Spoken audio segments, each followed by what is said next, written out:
Okay, let's start. Last class we have been discussed about the accounting for merchandising operations. Okay. In this class, we have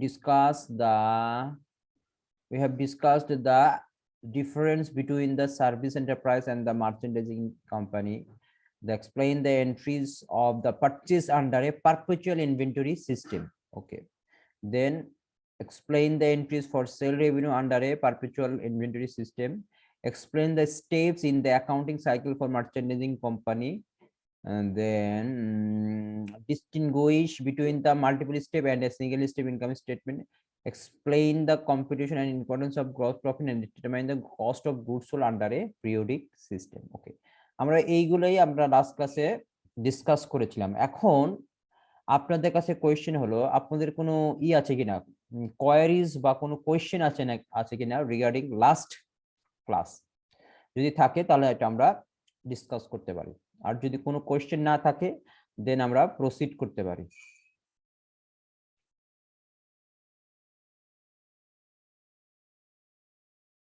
কোনো question নেই?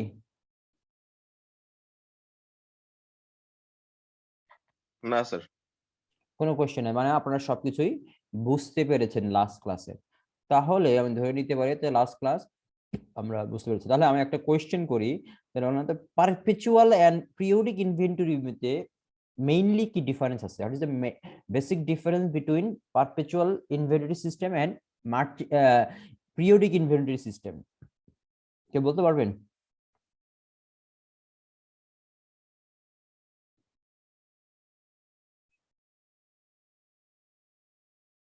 আমরা যে inventory system আলোচনা করেছিলাম, perpetual inventory and the periodic inventory সিস্টেমের কি difference আছে, basic difference? Sir periodic inventory সিস্টেমে একটা নির্দিষ্ট সময় পর পর অ্যাডজাস্টিং গুলো করা হয়, ডেপ্রিসিয়েশন গুলো করা হয়। আচ্ছা, আর আন্ডার পারপেচুয়াল?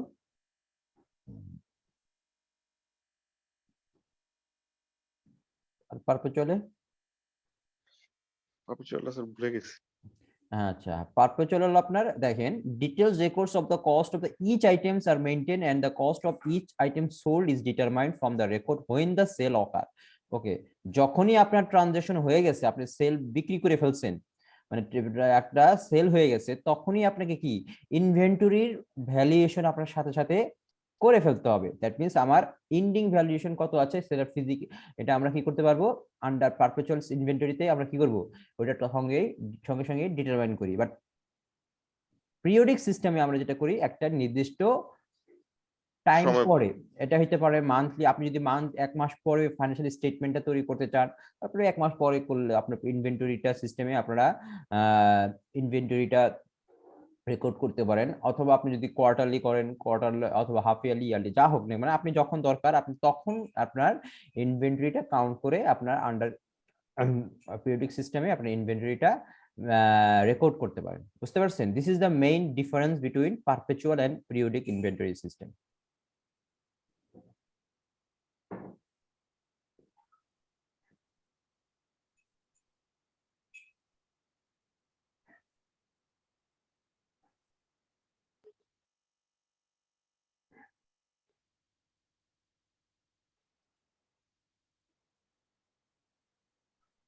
দেন আমরা কস্ট অফ গুডস সোল্ড দেখেছিলাম। কস্ট অফ গুডস সোল্ড আপনার দেখেন, আমাদের নরমালি একটা বিজনেসের ধরন অনুযায়ী আমরা বিজনেসকে তিন ভাগে ভাগ করি। একটাকে হলো ম্যানুফ্যাকচারিং, একটা হলো মার্চেন্ডাইজিং, একটা হলো সার্ভিস।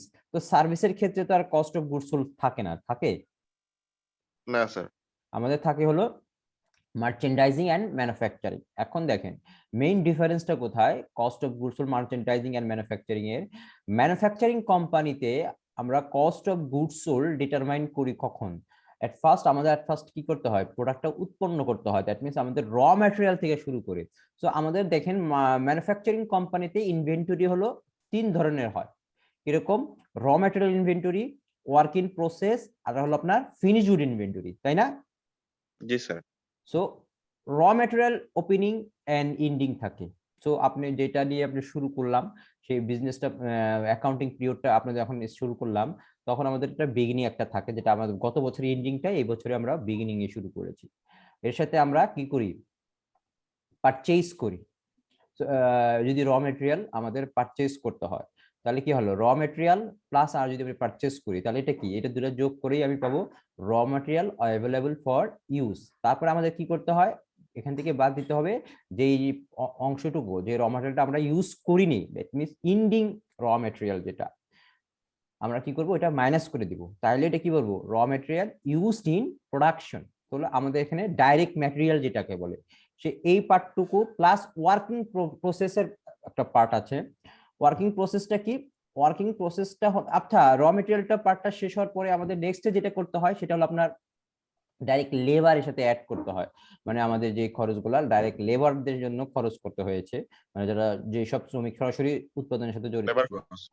রাইট। তা ওইটা আমাদের ডাইরেক্ট ম্যাটেরিয়াল থেকে direct labour plus manufacturing overhead. Direct material direct labour আমরা কিভাবে বুঝবো যে ডাইরেক্ট ম্যাটেরিয়াল ডাইরেক্ট লেবারটা আপনার ওই মানে খরচটা, এটা হলো আপনার যেটা ফিজিক্যালি এন্ড কনভেনিয়েন্টলি ট্রেস করা যায় টু দা পার্টিকুলার প্রোডাক্ট। ওই প্রোডাক্টের পার্টিকুলার প্রোডাক্টে যদি আপনি ফিজিক্যালি এন্ড কনভেনিয়েন্টলি আপনি কস্টটা কি করতে পারেন, ডিটারমাইন করতে পারেন, তাহলে বুঝতে হবে এটা raw material and direct material, sorry direct labour. যেমন আপনার একটা কাপড় তৈরি করার জন্য, একটা শার্ট তৈরি করার জন্য কাপড়, তাহলে আমি কাপড়টা ফিজিক্যালি এন্ড কনভেনিয়েন্টলি ট্রেস করতে পারতেছি, এইটার জন্য মূল উপাদানটা কি, এটা র মেটেরিয়াল। আর লেবারটার ক্ষেত্রে কি হবে, যে সকল লেবাররা সরাসরি ওই প্রোডাক্টটা উৎপাদনের জন্য সরাসরি জড়িত ছিল, সেটাও আমি কি ফিজিক্যালি আর কনভেনিয়েন্টলি ট্রেস করতে পারি যে এটা এই লেবাররা এত ঘন্টা কাজ করে বা পার ইউনিট এতটা, পার ইউনিট প্রোডাক্ট মানে কত আওয়ারে একটা প্রোডাক্ট ইউজ মানে প্রডিউস করতে পেরেছে, সেটা আমরা ডিটারমাইন করতে পারি। সো এই দুইটা হলো আপনার direct cost, direct material, direct labour. এর সাথে আমাদের কিছু ম্যানুফ্যাকচারিং ওভারহেড আছে, যেমন আপনার ফ্যাক্টরির আপনার মেশিনারি ডেপ্রিসিয়েশন, ফ্যাক্টরির সাপ্লাইজ, ফ্যাক্টরি ইন্স্যুরেন্স, ফ্যাক্টরির আপনার আর যে খরচ ট্যাক্স, এইগুলো সব কিছু আমাদের কি হয়, মানে আর ফ্যাক্টরি আপনার ইউটিলিটিস বিল, সব খরচগুলো আমরা এটা যোগ করে তখন আমরা কি টোটাল ম্যানুফ্যাকচারিং কস্টটা বের করি। যেমন direct material, direct labour plus manufacturing overhead, তিনটা যোগ করে আমরা কি পাই, টোটাল ম্যানুফ্যাকচারিং কস্ট। এই টোটাল ম্যানুফ্যাকচারিং কস্টের সাথে আমাদের কি যোগ করতে হয় বলেন তো,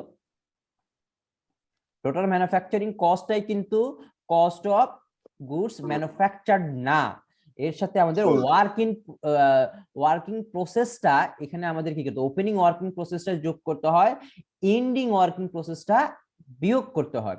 তো ওয়ার্কিং প্রসেসটা কোনটা, এটাও একটা ইনভেন্টরি। কার জন্য ইনভেন্টরি, এটা হলো আপনার ম্যানুফ্যাকচারিং কোম্পানির জন্য, এটাও একটা ইনভেন্টরি।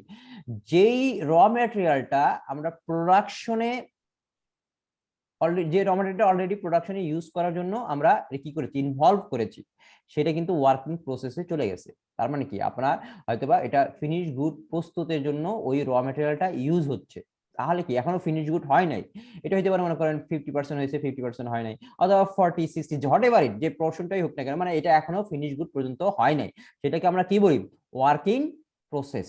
বুঝতে পারছেন সবাই? হ্যালো? জি স্যার। তাহলে ওয়ার্কিং প্রসেসটা কি, যেটা আমরা যে র মেটেরিয়ালটা আমরা ফিনিশ গুড প্রস্তুত করার জন্য যে র মেটেরিয়ালটা আমরা ইনভলভ করেছি বাট এখনো ফিনিশ গুড হয় নাই, সেটাকে বলবো ওয়ার্কিং প্রসেস। তো এরকম আমাদের বিগিনিংও থাকতে পারে, বছরের শেষে যেটা ছিল সেটা এখন আমরা ওপেনিং এ শুরু করলাম, আবার বছরের শেষে কিছু আমাদের কাজ থাকবে যেটা আমাদের এখনো ফুল ফিনিশ গুডে পরিণত হয় নাই, তো সেটাকে আমরা কি ইন্ডিং বলবো। সো আমরা এটা শিখবে টোটাল ম্যানুফ্যাকচারিং কস্টের সাথে আমার কি ওয়ার্কিং প্রসেস ওপেনিংটা যোগ করতে হচ্ছে, তারপরে আমাদের বাদ দিচ্ছে হচ্ছে ওয়ার্কিং প্রসেস এন্ডিংটা, তাহলে যেটা আমি পাবো সেটাতে পাবো, সেটাকেই বলবো হলো cost of goods manufacture. But এইটা এখনো কস্ট অফ গুডস সোল্ড হওয়ার জন্য কি করতে হবে, আন্ডার ম্যানুফ্যাকচারিং কোম্পানির জন্য কস্ট অফ গুডস সোল্ড এর জন্য আপনার বের করতে হবে কিভাবে, এটা হলো আপনার কস্ট অফ গুডস ম্যানুফ্যাকচার, যখন আপনি তৈরি করে ফেলবেন মানে শিডিউলটা হয়ে যাবে, তখন আপনাকে এখন আমার মার্চেন্ডাইজিং কোম্পানির মতো আমি কস্ট অফ গুডসটা ডিটারমাইন করতে পারবো কিভাবে। এখন আমরা দেখবো ওপেনিং ফিনিশ গুড, আমার কত ফিনিশ গুড কোনটা, যেটা আমার অলরেডি প্রস্তুত হয়ে গেছে, তাই না, তাহলে আমি বললাম তিন ধরনের, একটা র ম্যাটেরিয়াল, ওয়ার্কিং প্রসেস এবং ফিনিশ গুড। যে প্রোডাক্টটা আপনার অলরেডি ফিনিশড হয়ে গেছে, তাহলে ওপেনিং যেটা ফিনিশ গুড ছিল এর সাথে আমার কি করতে হচ্ছে, অ্যাড করতে হচ্ছে, আমি ওপেনিং ফিনিশ গুডের সাথে আমি কস্ট অফ গুডস ম্যানুফ্যাকচারটা অ্যাড করতেছি, এখানে কিন্তু পারচেজ অ্যাড করতেছি না। পারচেজ অ্যাড করবো কার সাথে, এটা হলো আপনার মার্চেন্ডাইজিং কোম্পানি, যারা প্রোডাক্টটা প্রডিউস করে না, যারা পারচেজ করে, তারা সেক্ষেত্রে হবে ওপেনিং ইনভেন্টরি প্লাস পারচেজ। কিন্তু ম্যানুফ্যাকচারিং কোম্পানির জন্য হবে opening inventory, finish good inventory plus cost of goods manufacture. বুঝতে পারছেন? দেন আমার ওই কস্ট অফ গুডস ম্যানুফ্যাকচারে পরে এটা যেটা আমরা যেটা পাবো সেটা হলো finish good available for sale. ওইখান থেকে আমাদের এন্ডিং ফিনিশ গুডটা বাদ দিলেই আমি যেটা পাবো সেটা কি হলো কস্ট অফ গুডস সোল্ড। বুঝতে পারছেন? এটা আপনার ম্যানুফ্যাকচারিং কোম্পানি আর হলো মার্চেন্ডিং কোম্পানির কস্ট অফ গুডস সোল্ডটা। জি স্যার। কারো কনফিউশন থাকলে বলতে পারেন। যেহেতু এটা আমি ম্যানুফ্যাকচারিং কোম্পানির জন্য আমি এটা দেখালাম না, এই জন্য যে আমাদের চ্যাপ্টারটাই হলো মার্চেন্ডাইজিং কোম্পানির জন্য। বুঝতে পারছেন? আমি জাস্ট আপনাদের জাস্ট একটা আইডিয়া দিয়ে রাখলাম ম্যানুফ্যাকচারিং কোম্পানির জন্য কস্ট অফ গুডস সোল্ডটা আসলে কিরকম হয়। এটা আমাদের এটা নরমালি এটা আমরা ম্যানেজমেন্ট অ্যাকাউন্টিং এ এগুলো আমি দেখাই, বাট এইখানে যেহেতু আমরা মার্চেন্ডাইজিং এর জন্য করাচ্ছি সেজন্য এইখানে আপনার এটা নাই, ওই ম্যানুফ্যাকচারিং কোম্পানির কস্ট অফ গুডস সোল্ডের ওই শিডিউলটা নাই। বুঝতে পারছেন? এটা হলো মার্চেন্ডাইজিং কোম্পানি, শুধুমাত্র মার্চেন্ডাইজিং কোম্পানি। তারপরে দেখেন এরপরে আমাদের কিছু ট্রানজাকশন ছিল, যে পারচেজ অফ মার্চেন্ডাইজ, এটা কিভাবে আপনি ই করবেন, রেকর্ড করবেন। এখানে তো আমরা দেখেছি, এটা আর ডিটেইলে যাচ্ছি না। এটা আমরা কিছু এক্সারসাইজ করবো আজকে, দেখে আমরা এটা পারি কিনা, এক্সারসাইজ গুলো আমরা দেখে দেন এটা আমরা এই সবগুলো আমি এক্সারসাইজ করব।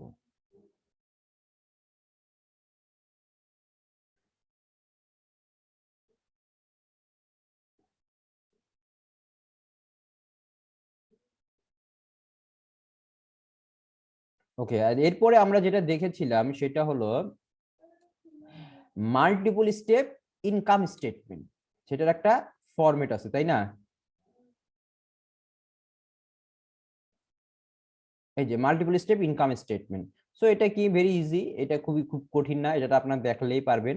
আপনাদের প্রথমে গ্রস প্রফিটটা বের করব। মাল্টিপল স্টেপ ইনকাম স্টেটমেন্টে প্রথমে কি করতে হবে, আপনাদের গ্রস প্রফিটটা বের করতে হবে। গ্রস প্রফিট কিভাবে পাবো, আপনার সেলস থেকে আমাদের কি বাদ দিতে হবে, গ্রস প্রফিট থেকে বাই করতে হলে আমাদের সেলস থেকে কি বাদ দিতে হবে, expense, cost of goods sold. বুঝতে পারছেন? জি কি বাদ স্যার, দিব, cost of goods sold. Good sold, cost of goods হলো এক্সপেন্সিভ হবে, বিকজ আমাদের কস্ট অফ গুডস সোল্ড কখন হয়, যখন আমরা কি হয় বলেন তো, কস্ট অফ গুডস সোল্ড কখন হয়, যখন আপনি ওই ইনভেন্টরি, ফিনিশ গুডের ইনভেন্টরি কি করতেছেন, যে অংশটুকু ফিনিশ গুড ইনভেন্টরি, যে অংশটুকু আপনি বিক্রি করে দিয়েছেন, সেই বিক্রিত পণ্যের ব্যয়টাই তো আমাদের কস্ট অফ গুডস সোল্ড, তাই না? তাহলে ব্যয় কখন হচ্ছে, যখন আমাদের প্রথমে একটা অ্যাসেট থাকছে, ইনভেন্টরি যখন আমরা প্রস্তুত করে বা কিনে এনে আমরা ইতে রাখি, ওয়্যার হাউসে রেখে দিই, সেটা আমার কি এটা আমার অ্যাসেট না? This is my current asset. ইনভেন্টরিটা কি কারেন্ট অ্যাসেট। তো ইনভেন্টরি যখন বিক্রি হয়ে যাবে তখন এটা কস্ট বা সেলে এক্সপেন্সে পরিণত হচ্ছে, যেমন কস্ট অফ গুডস সোল্ড একটা এক্সপেন্সে পরিণত হয়ে গেল। তার মানে কি, আমরা অ্যাসেট এবং এক্সপেন্স এই দুটোর পার্থক্যটা কি দেখতেছি, এই দুটোর পার্থক্য হলো আপনার অ্যাসেটটা হলো আপনার যখন এক্সপায়ার হয়ে যায় তখন এটা কিসে পরিণত হয়ে যায়, খরচে পরিণত হয়ে যায়, তাই না? জি স্যার, যে কোনো একটা অ্যাসেট, আপনি যেমন আমার ইনভেন্টরি যখন বিক্রি হয়ে গেল তার মানে এটা এক্সপায়ার হয়ে গেছে, তার মানে এটা আমাদের কিসে পরিণত, কস্ট অফ গুডস সোল্ডে পরিণত হয়ে গেছে। আর অন্য অন্য খরচ কিভাবে এক্সপায়ার হয়ে যাচ্ছে, যেমন আমরা যে ই করেছি অ্যাডজাস্টমেন্ট করেছিলাম, তাই না, যে সাপ্লাইস কিনেছিলাম, সাপ্লাই যখন ইউজ করে ফেলছি, সাপ্লাইসটা অ্যাসেট ছিল, তখন ইউজ করলে এক্সপেন্স হয়ে গেল। তারপরে আমরা কি করেছিলাম, আমরা প্রিপেইড ইন্স্যুরেন্স, প্রথমে একটা অ্যাসেট ছিল, পরে যখন একটা সময় অতিক্রান্ত হয়ে এক্সপায়ার হয়ে গেল, খরচ হয়ে গেল, তখন এটা আমরা কি খরচে পরিণত হয়ে গেল। আপনি একটা অ্যাসেট কিনছেন, একটা ফিক্সড অ্যাসেট, যখন এটা আমরা ডেপ্রিসিয়েশন চার্জ করি তখন এটা এক্সপায়ার হয়ে যায় আস্তে আস্তে, তাই না? তাহলে আমরা কি বলি, অ্যাসেটটা যখন এক্সপায়ার হয়ে যায় তখন আমাদের কিসে পরিণত হয়ে গেল, এক্সপেন্সে পরিণত হয়ে গেল।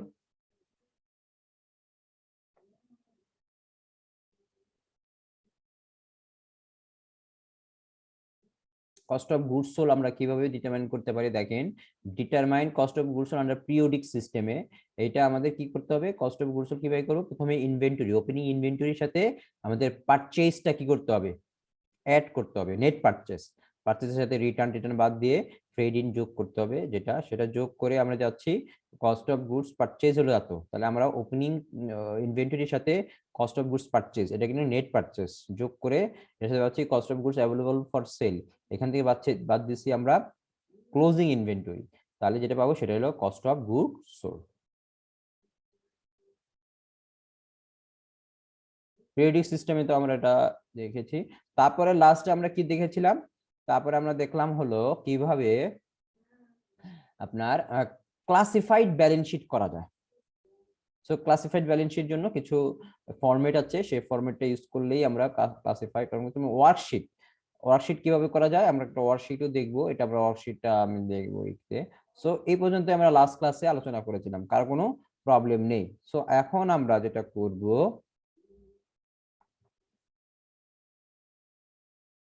কিছু এক্সারসাইজ দেখবো। সো এক্সারসাইজ গুলো আমরা যদি দেখে ফেলি তাহলে হয়তো আমরা একটা ম্যাথ তো আমরা অ্যাকাউন্টিংটা তো অ্যাকাউন্টিং এ তো আমরা ওই প্রত্যেকটা আপনার চ্যাপ্টার ওয়াইজ আমাদের কিছু কি করতে হবে, কিছু এক্সারসাইজ আমরা যদি প্র্যাকটিস করি তাহলে হয়তো আমাদের জিনিসটা আরো ক্লিয়ার হয়ে যাবে। তো এই চ্যাপ্টারের পরেই আমি নেক্সট ক্লাসে যেটা করব সেটা হলো ক্যাশ ফ্লো স্টেটমেন্টটা করে ফেলবো আপনাদের। তো আমরা এখন শুরু করি এক্সারসাইজ।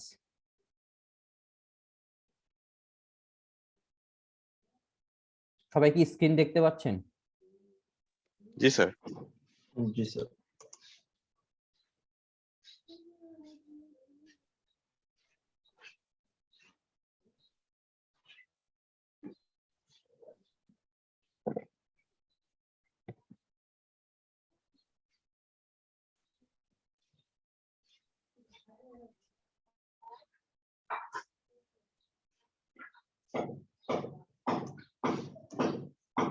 ওকে, এখানে আমি কিছু প্রবলেম রেখেছি, যে প্রবলেমটা আমরা সলভ করে দেওয়া আছে, জাস্ট আমরা বুঝবো সেটা কিভাবে করেছে, এবং কিছু প্রবলেম আছে এখানে আমরা এটা সলভ করতে হবে, বুঝতে পারছেন?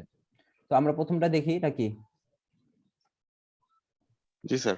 ওকে, দেখেন, assume information similar to the that is on September 5 D La Hoye company buys merchandise on account from Junot Diaz company. The selling price of the goods is 1,500 and cost to Diaz company was 800. On September 8, D La Hoya returns defective goods with a selling price 200 and scrap value of 80. So record the transaction on the books of Junot Diaz company. মানে এটা একটা purchase দেখাচ্ছেন, এটা আমাদের under perpetual সিস্টেমে purchasing এর যে record system আছে সেটাই আমাদের এখানে এক্সাম্পলটা দেখাচ্ছে। পারচেজ অর সেল, হ্যাঁ এটা হলো সেল, এটা কি করছে, সরি এটা সেলটা দেখাচ্ছে, বুঝতে পারছেন? এটা হলো সেল, যে কি বলছে, সেপ্টেম্বর 5 ডিলা হয়া কোম্পানি বাইস, ওকে ডিলা কোম্পানি প্রথমে কি করলো, বাইস করেছিল মার্চেন্ডাইজ, কিভাবে, অন অ্যাকাউন্টে ফ্রম ডু নট ডাই, যখন আপনি এটা the selling price of the goods কত 1,500, বুঝতে পারছেন? তো এটা হলো আপনার সেল করছে কত টাকা দিয়ে, 1,500। যখন আমি ই করব জার্নাল দিব, তখন আমি এই সেলিং প্রাইসের জন্য কি জার্নাল দিব, অ্যাকাউন্টস রিসিভেবল ডেবিট 1,500 আর কি সেলস ক্রেডিট 1,500, বুঝতে পারছেন? জি স্যার। তাহলে এটা ভেরি সিম্পল। তাহলে আমরা সেলিং প্রাইসের জন্য কি accounts receivable debit sales credit, দেখেন তারপর বলছে দেখেন কস্ট অফ দিয়াস কোম্পানি ওয়াজ 800, তার মানে কি এই যেই প্রোডাক্টটা সেল করেছে সেই প্রোডাক্টের আপনার কস্ট অফ গুডস সোল্ড কত ছিল, 800, মানে কস্ট ওই প্রোডাক্টটা ই করতে হলো আপনার কত, 800। তাহলে আমাদের আরেকটা জার্নাল এন্ট্রি দিতে হবে কি, cost of goods sold debit আর মার্চেন্ডাইজ ইনভেন্টরি ক্রেডিট, বুঝতে পারছেন এই জিনিসটা? জি স্যার। তার মানে কি, যে আমরা দেখেছিলাম আমরা যেটা বিক্রি করেছিল 1,500, দেখেন এখান থেকে আমরা কিন্তু গ্রস প্রফিটটা বের করে দিতে পারবো কিভাবে, আপনার 1500 থেকে আমরা 800 যদি মাইনাস করে দেই, তাহলে আপনার ওই প্রোডাক্টটা পার্টিকুলার ওই প্রোডাক্টটা বিক্রি করে আপনার কত টাকা প্রফিট হয়েছে, তাহলে সেটা আমরা বের করতে পারবো 700 700। সো কি হবে, আপনার অ্যাকাউন্টস রিসিভেবল ডেবিট করতে হবে আর সেলস রেকর্ড যে টাকাটা আপনি বিক্রি করেছেন। আর আর আরেকটা ইনফরমেশন দেওয়া থাকবে যে আপনি যেই পণ্যটা বিক্রি করেছেন সেটার কস্ট কত ছিল। হ্যাঁ, এখানে দেওয়া আছে কত, 800। তাহলে আমাদের যেহেতু কস্ট দেওয়া আছে, তখন আমরা ওই যে প্রোডাক্টটা বিক্রি করেছি সেটার জন্য আমাদের কি করতে হবে, cost of goods sold debit আর মার্চেন্ডাইজ ইনভেন্টরি। এখানে কি হবে, যেহেতু আমরা পারপেচুয়াল সিস্টেমে আমরা রেকর্ড করতেছি, তাহলে আমাদের এখানে কি হবে, মার্চেন্ডাইজ ইনভেন্টরি, যেমন এটা একটা অ্যাসেট। দেখেন একটা কিভাবে আমাদের, দেখেন আমাদের যে অ্যাকাউন্টিং যে সিস্টেমটা, যে রেকর্ডিং ডেবিট ক্রেডিট করার সিস্টেম, দেখেন কস্ট অফ গুডস সোল্ড এখানে ডেবিট কেন হলো, কারণ এটা এক্সপেন্স, তাই না, খরচ বেড়ে গেছে, ডেবিট। আর মার্চেন্ডাইজ ইনভেন্টরি এটা কি আমাদের জন্য বলেন তো, অ্যাসেট।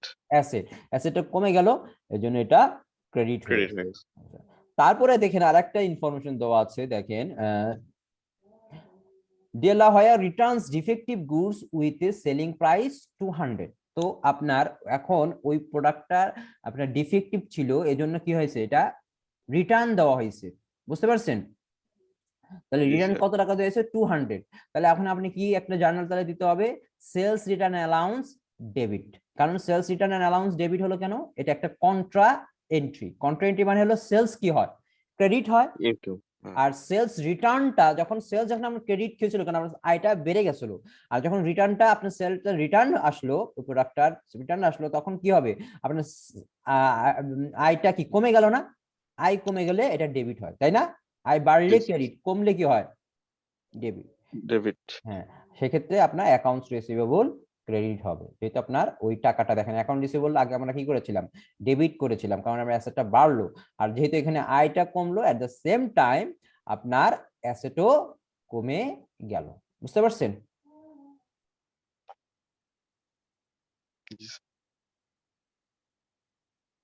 এখন দেখেন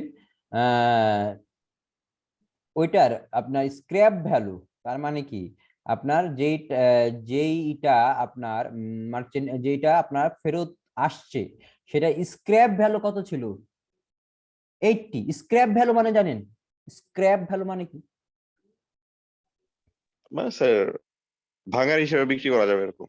রাইট, এটা হলো আপনার মনে করেন এটা হলো ভগ্নাবশেষ মূল্য, এটাকে বাংলায় বলে কি, ভগ্নাবশেষ, স্ক্র্যাপ।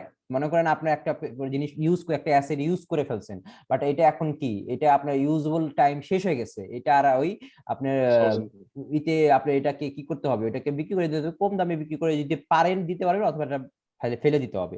এখন এটা ফেলে না দিয়ে আপনার ওইটা কি, ওইটা আপনি যেটা আপনি রিটার্ন আসছে, সেটা আপনি যেহেতু নিশ্চয়ই ডিফেক্টিভ প্রোডাক্ট, এটা তো আপনি মূল প্রাইসে বিক্রি করতে পারবেন না স্যার, সেটা একটা স্ক্র্যাপে, যে মূল প্রাইসে যেটা আমি বিক্রি করতে পারছি না, সেটা আমরা অনেক সময় আছে না, আপনার ডিফেক্টিভ প্রোডাক্ট বিক্রি করে দেয় অনেক, দেখুন গার্মেন্টসে দেখবেন অনেক আছে এরকম, যে আপনার সাব স্ট্যান্ডার্ড যে প্রোডাক্ট গুলো, ওটা তখন এটা আমাদের কি জানিয়ে দিতে হবে, মার্চেন্ডাইজ ইনভেন্টরি ডেবিট আর cost of goods sold credit.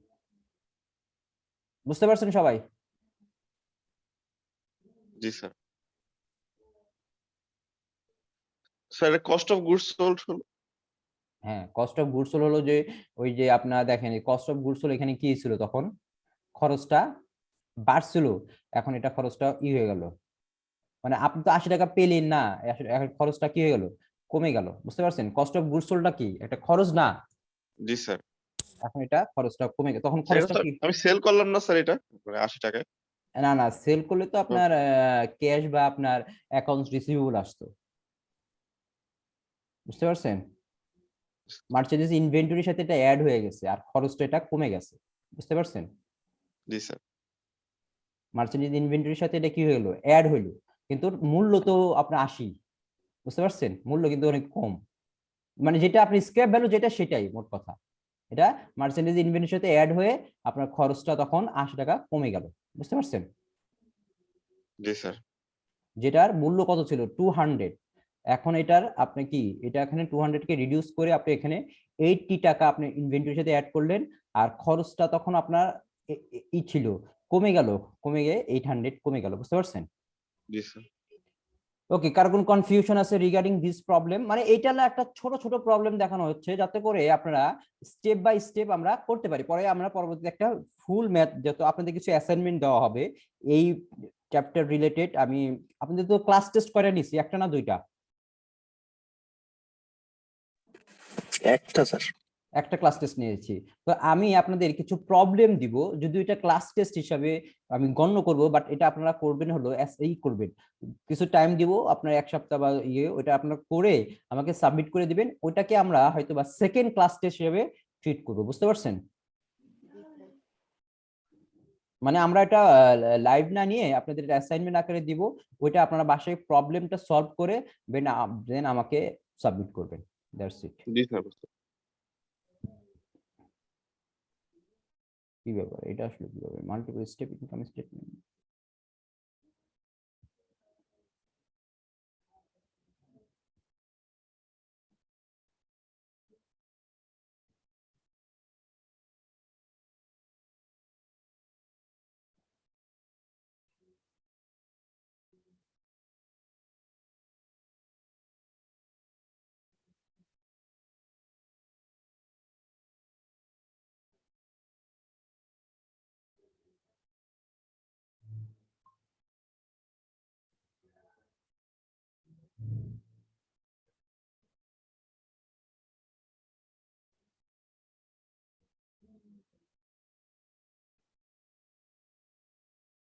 আচ্ছা, আমরা কি এটা সলভ করেছিলাম নাকি? না, এটা তো আমরা দেখি নাই, দেখেছি? না, আমরা তো দেখলাম এইটা। স্যার দুইটা সেম মনে হচ্ছে স্যার। না না, সেমি, বাট এটা হলো পারচেজের ছিল, বুঝতে পারছেন? আমরা পারচেজটা প্রথমটা দেখিনি, প্রথমে আমরা সেলটা দেখলাম, সমস্যা নাই, আমরা এটাও দেখি। দেখেন, on September 5 De La Hoya company buys merchandise on account from Junot Diaz company একই, the selling price of the goods is 1500 and the cost of this company is 800। Okay, এটাই তো দেখলাম আমরা, তাই না?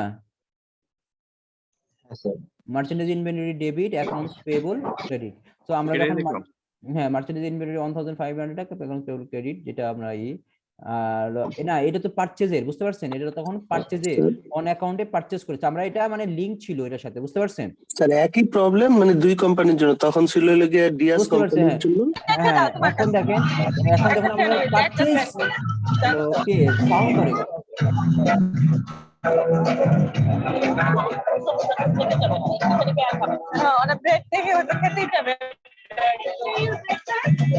দীপ্তি আপনারটা মিউট করেন, দীপ্তির থেকে সাউন্ড আসতেছে। হ্যাঁ, বুঝতে পারছি, মিউট করে দেওয়া পরে তো অলরেডি দেখেন, এটা দেখেন, এটা হলো পারচেজ জার্নাল। এটা আমরা এর আগে যেটা করলাম সেলিং জার্নাল, এটা হলো পারচেজ। এখন পারচেজ যখন করবেন তখন আমরা কিভাবে কি ডেবিট করব? মার্চেন্ডাইজ ইনভেন্টরি ডেবিট করব, তাই না? যেটা আমি পারচেজ করেছিলাম, কত টাকা পারচেজ করেছিলাম? 1500, বুঝতে পারছেন? তাহলে অ্যাকাউন্টস পেয়েবল ক্রেডিট 1500। আর ডিফেক্টিভ গুডস যখন আমরা এটা যখন কি হয়েছে, অ্যাকাউন্টস পেয়েবল লায়াবিলিটিসটা এখানে কি হয়ে গেল? কমে গেল, কারণ এই টাকাটা আমাকে দিতে হতো, লায়াবিলিটিস তখন বাড়লো। আর এখন এটা আমি যখন রিটার্ন করে দিলাম তখন লায়াবিলিটিসটা কমে যাবে আর মার্চেন্ট ইনভেন্টরিটা কমে যাবে। এটি কি, বুঝতে পারছেন? এটা হলো একটা সেলিং, এটা হলো পারচেজ জার্নাল। বুঝা গেছে সবার? হ্যালো, ওকে। এখন আমাদের এটা হলো আপনার পারপেচুয়াল সিস্টেমে আপনার সেল এন্ড পারচেজ জার্নাল দেখলাম। পিরিয়ডিক সিস্টেম তো আমাদের দেখতে হবে না, বিকজ পিরিয়ডিক সিস্টেম আমরা নরমাল অ্যাজ ইউজুয়াল আমরা যেটা করি সেটাই, বুঝতে পারছেন? আপনাদের এই চ্যাপ্টারটা শুধু পারপেচুয়ালি আমরা কি করব।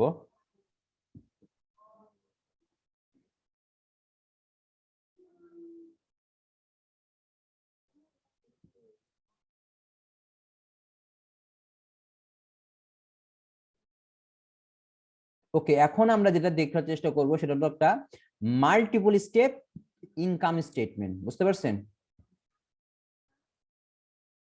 The adjusted trial balance of the Falcon Company worksheet for the year ended as follows. Sir অল্প একটু একটা কোশ্চেন ছিল স্যার। কোনটা কোনটা এটা? স্যার এই যে পারচেজ ব্যাপারটা, পারচেজের সাধারণত যেটা হয় সেটা হচ্ছে যে প্রথমে একটা ওয়ার্ক অর্ডার দিলে পরে এরপরে ম্যাটেরিয়ালসটা ডেলিভারি করলে পরে ডেলিভারি চালান সিগনেচার করে তারপর ওইটার সাথে বিলটা সহকারে আপনার হচ্ছে যে অ্যাকাউন্টস এন্ট্রি করার জন্য দেয়। তো এখন পারচেসটা স্যার কমপ্লিট হয় কখন? যখন হচ্ছে যে স্টোরে ম্যাটেরিয়ালস ঢুকলো, নাকি হচ্ছে যে আমি অ্যাকাউন্টসে বিলটা এন্ট্রি দিলাম, মানে কোন এটা স্টেজ?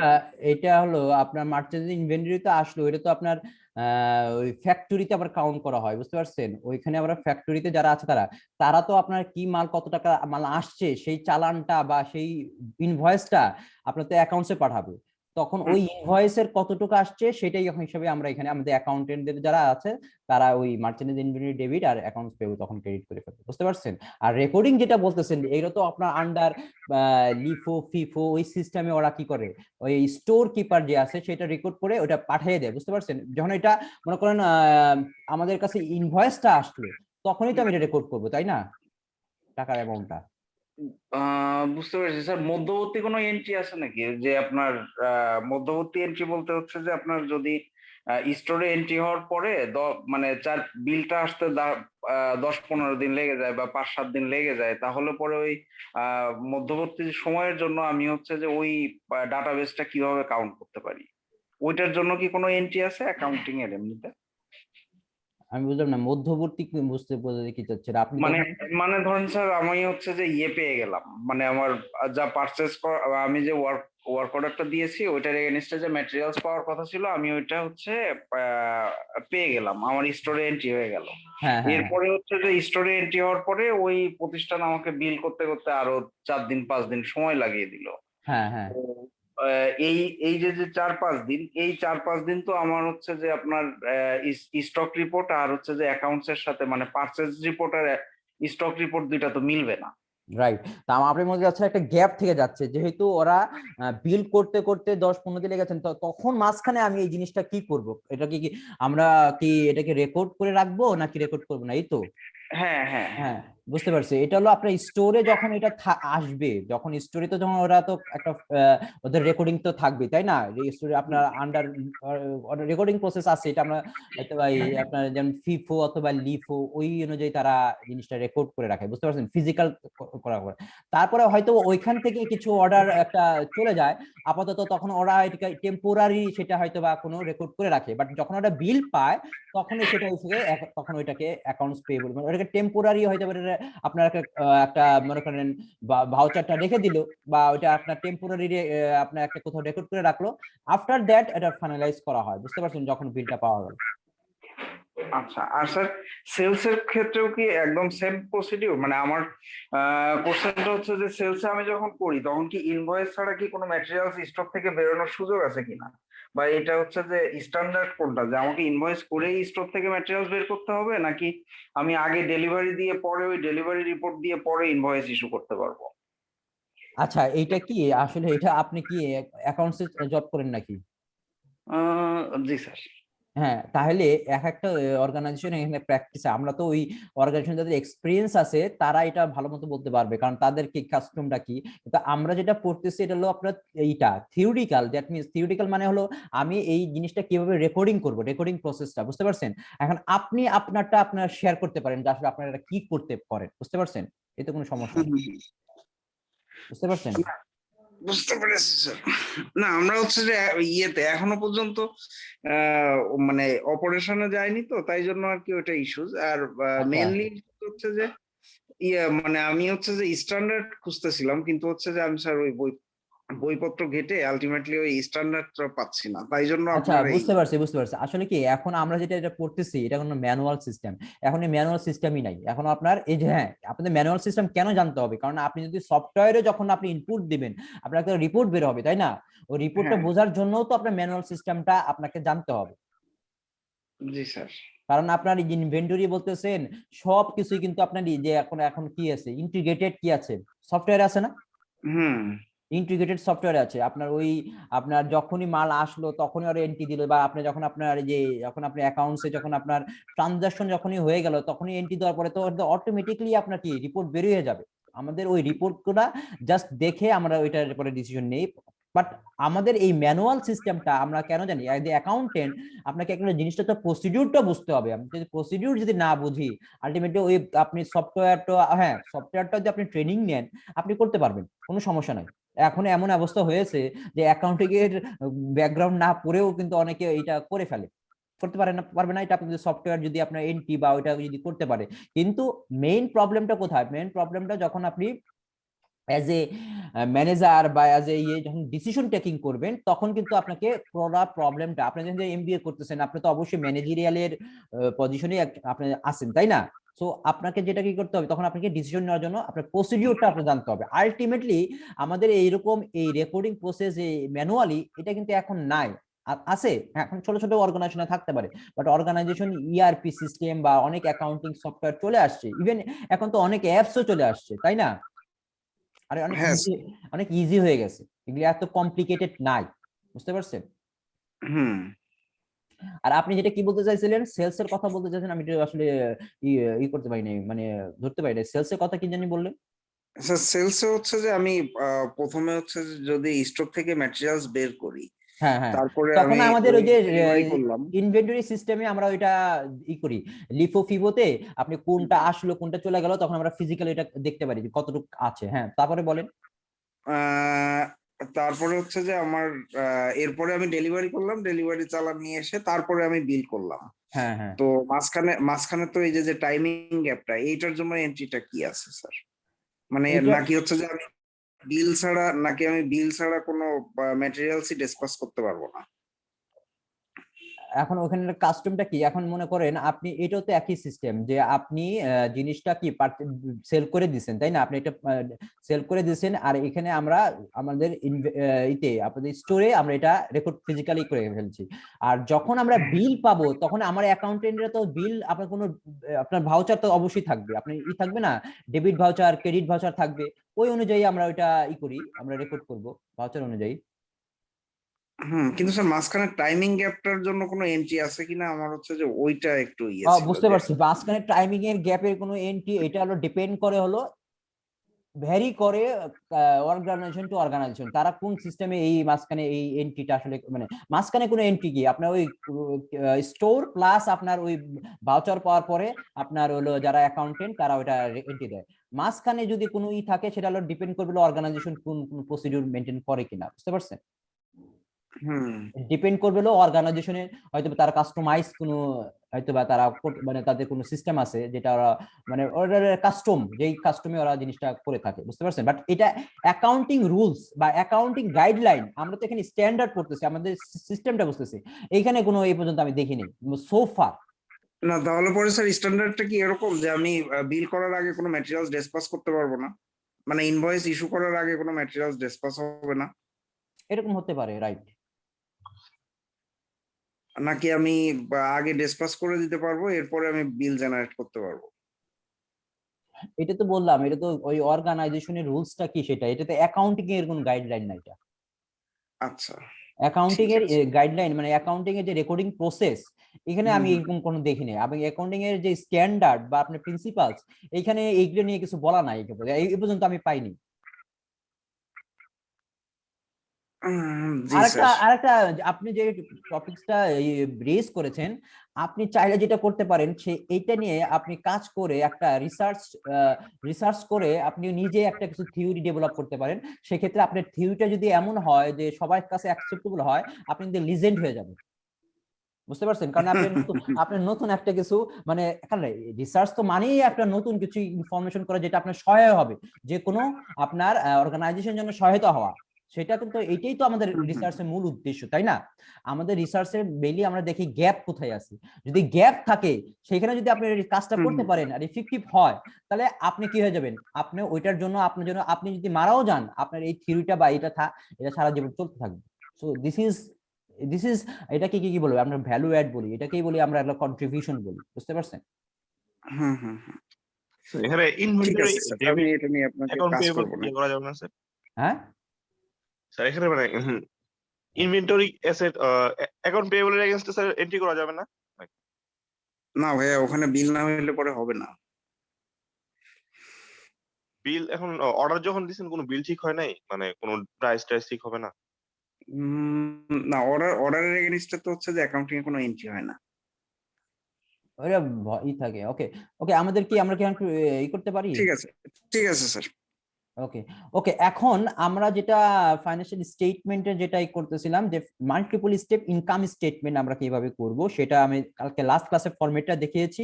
বাট এখন দেখেন অ্যাকাউন্টিং টু IS1 মানে হলো ইন্টারন্যাশনাল অ্যাকাউন্টিং স্ট্যান্ডার্ড। এখন এরকম অনেকগুলো স্ট্যান্ডার্ড আছে, যে আপনি যেটা বললেন ইনভেন্টরি নিয়ে একটা স্ট্যান্ডার্ড আছে, সেটা হলো IS2, international accounting standard 2।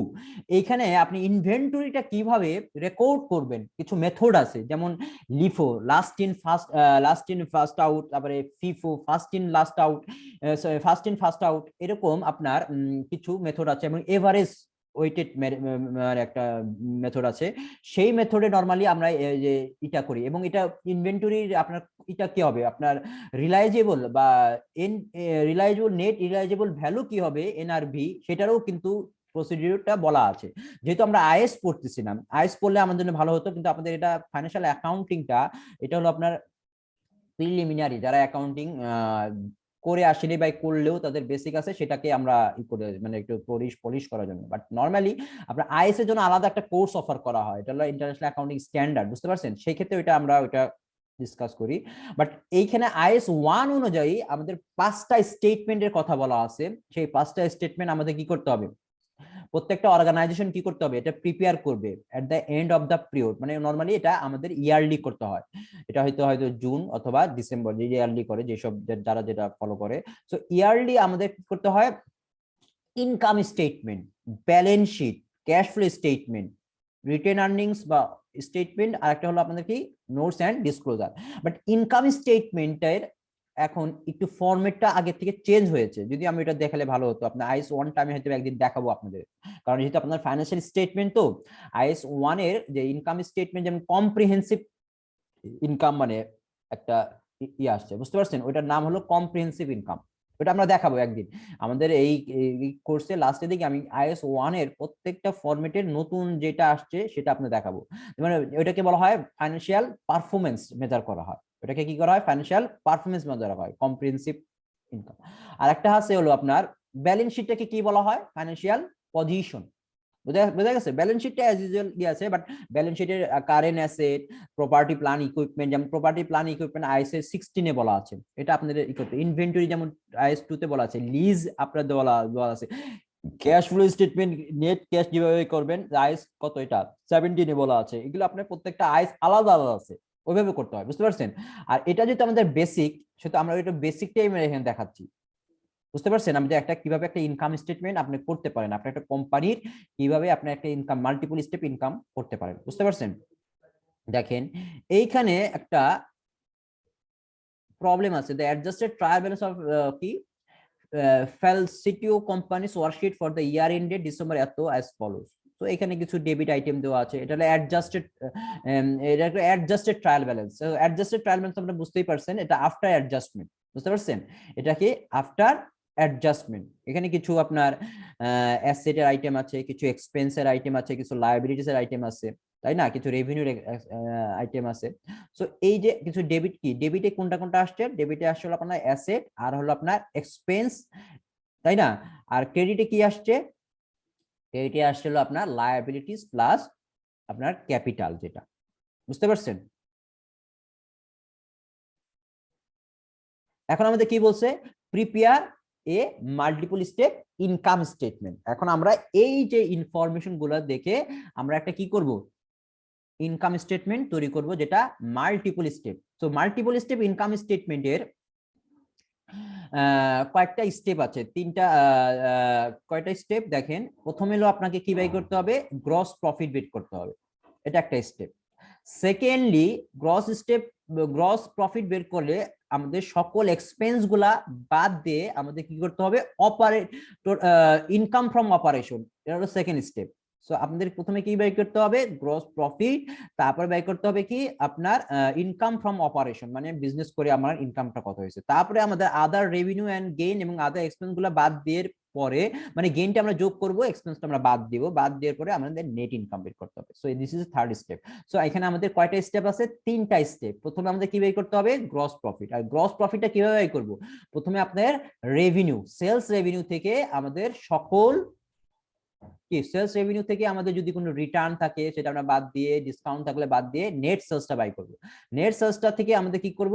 Cost of goods সোল্ডটা বাদ দিব। এখন আপনার কস্ট অফ গুডস সোল্ডটা এখানে দেওয়াই আছে, এখানে দেখেন কস্ট অফ গুডস সোল্ডটা দেওয়া আছে যে কস্ট অফ গুডস সোল্ড এত। বাট আপনি যদি এটা নাও দেওয়া থাকে, আপনাকে এটাকে আপনি তৈরি করতে পারবেন না? করতে পারবেন ইজিলি। যেমন ওপেনিং ফিনিশ গুড, তাহলে সেক্ষেত্রে আপনার ওপেনিং ফিনিশ গুডের ইনফরমেশন দেওয়া থাকবে, প্লাস পারচেজের ইনফরমেশন দেওয়া থাকবে।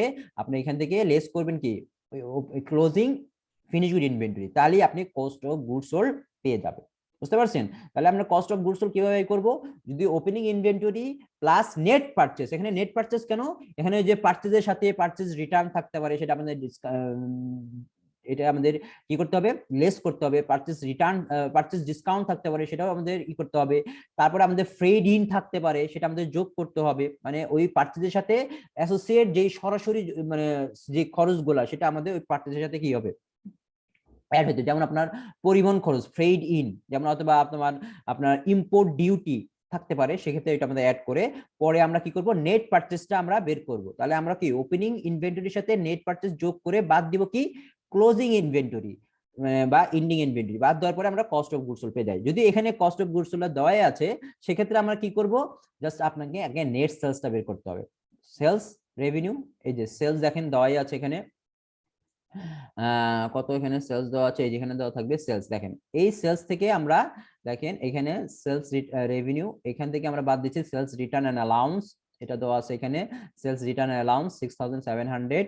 সো এই দেখেন এন্ড সেলস ডিসকাউন্ট দেওয়া আছে থাকবে এখানে, এখানে সেলস ডিসকাউন্টও দেওয়া থাকবে। এই যে সেলস ডিসকাউন্ট এত টাকা, 5000 টাকা। ওকে, তাহলে সেলস ডিসকাউন্টও আপনি লেস করতেছি এই দুইটা। এখন আপনি এই দুইটা এটার সাথে দুইটা যোগ করে তারপর এখান থেকে বাদ দেন, একই তো কথা। তাহলে আপনার পাচ্ছি নেট সেলস এত।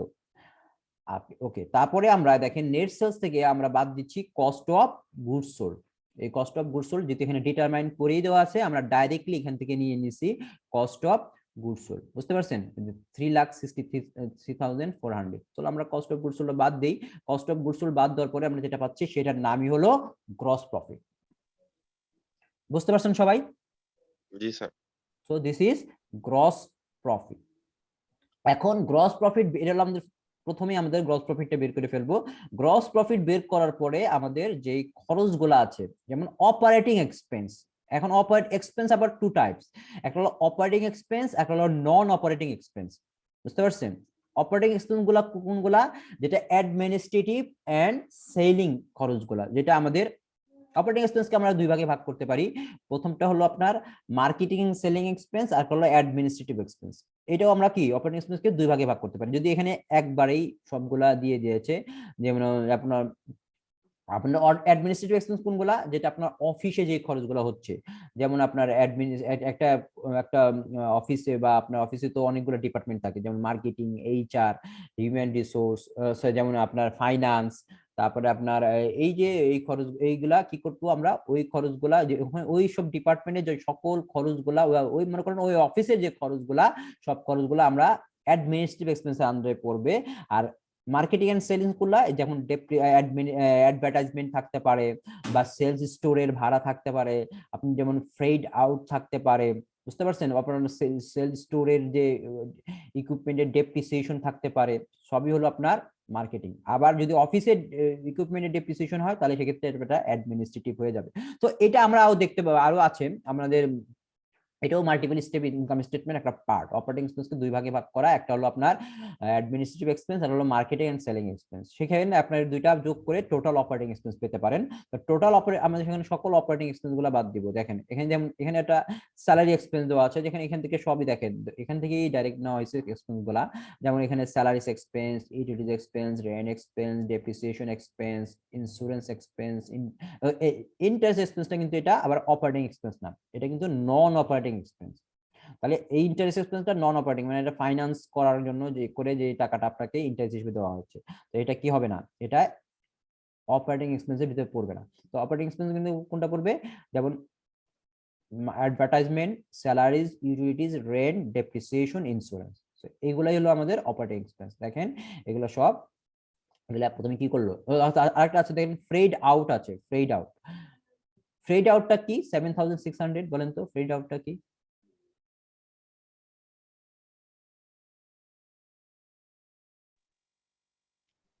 স্যার পরিবহন খরচ স্যার, বাইরের কাছে পৌঁছে দেওয়ার জন্য খরচ। জি জি জি, পরিবহন খরচ। সেই পরিবহন খরচটা এটা এলো।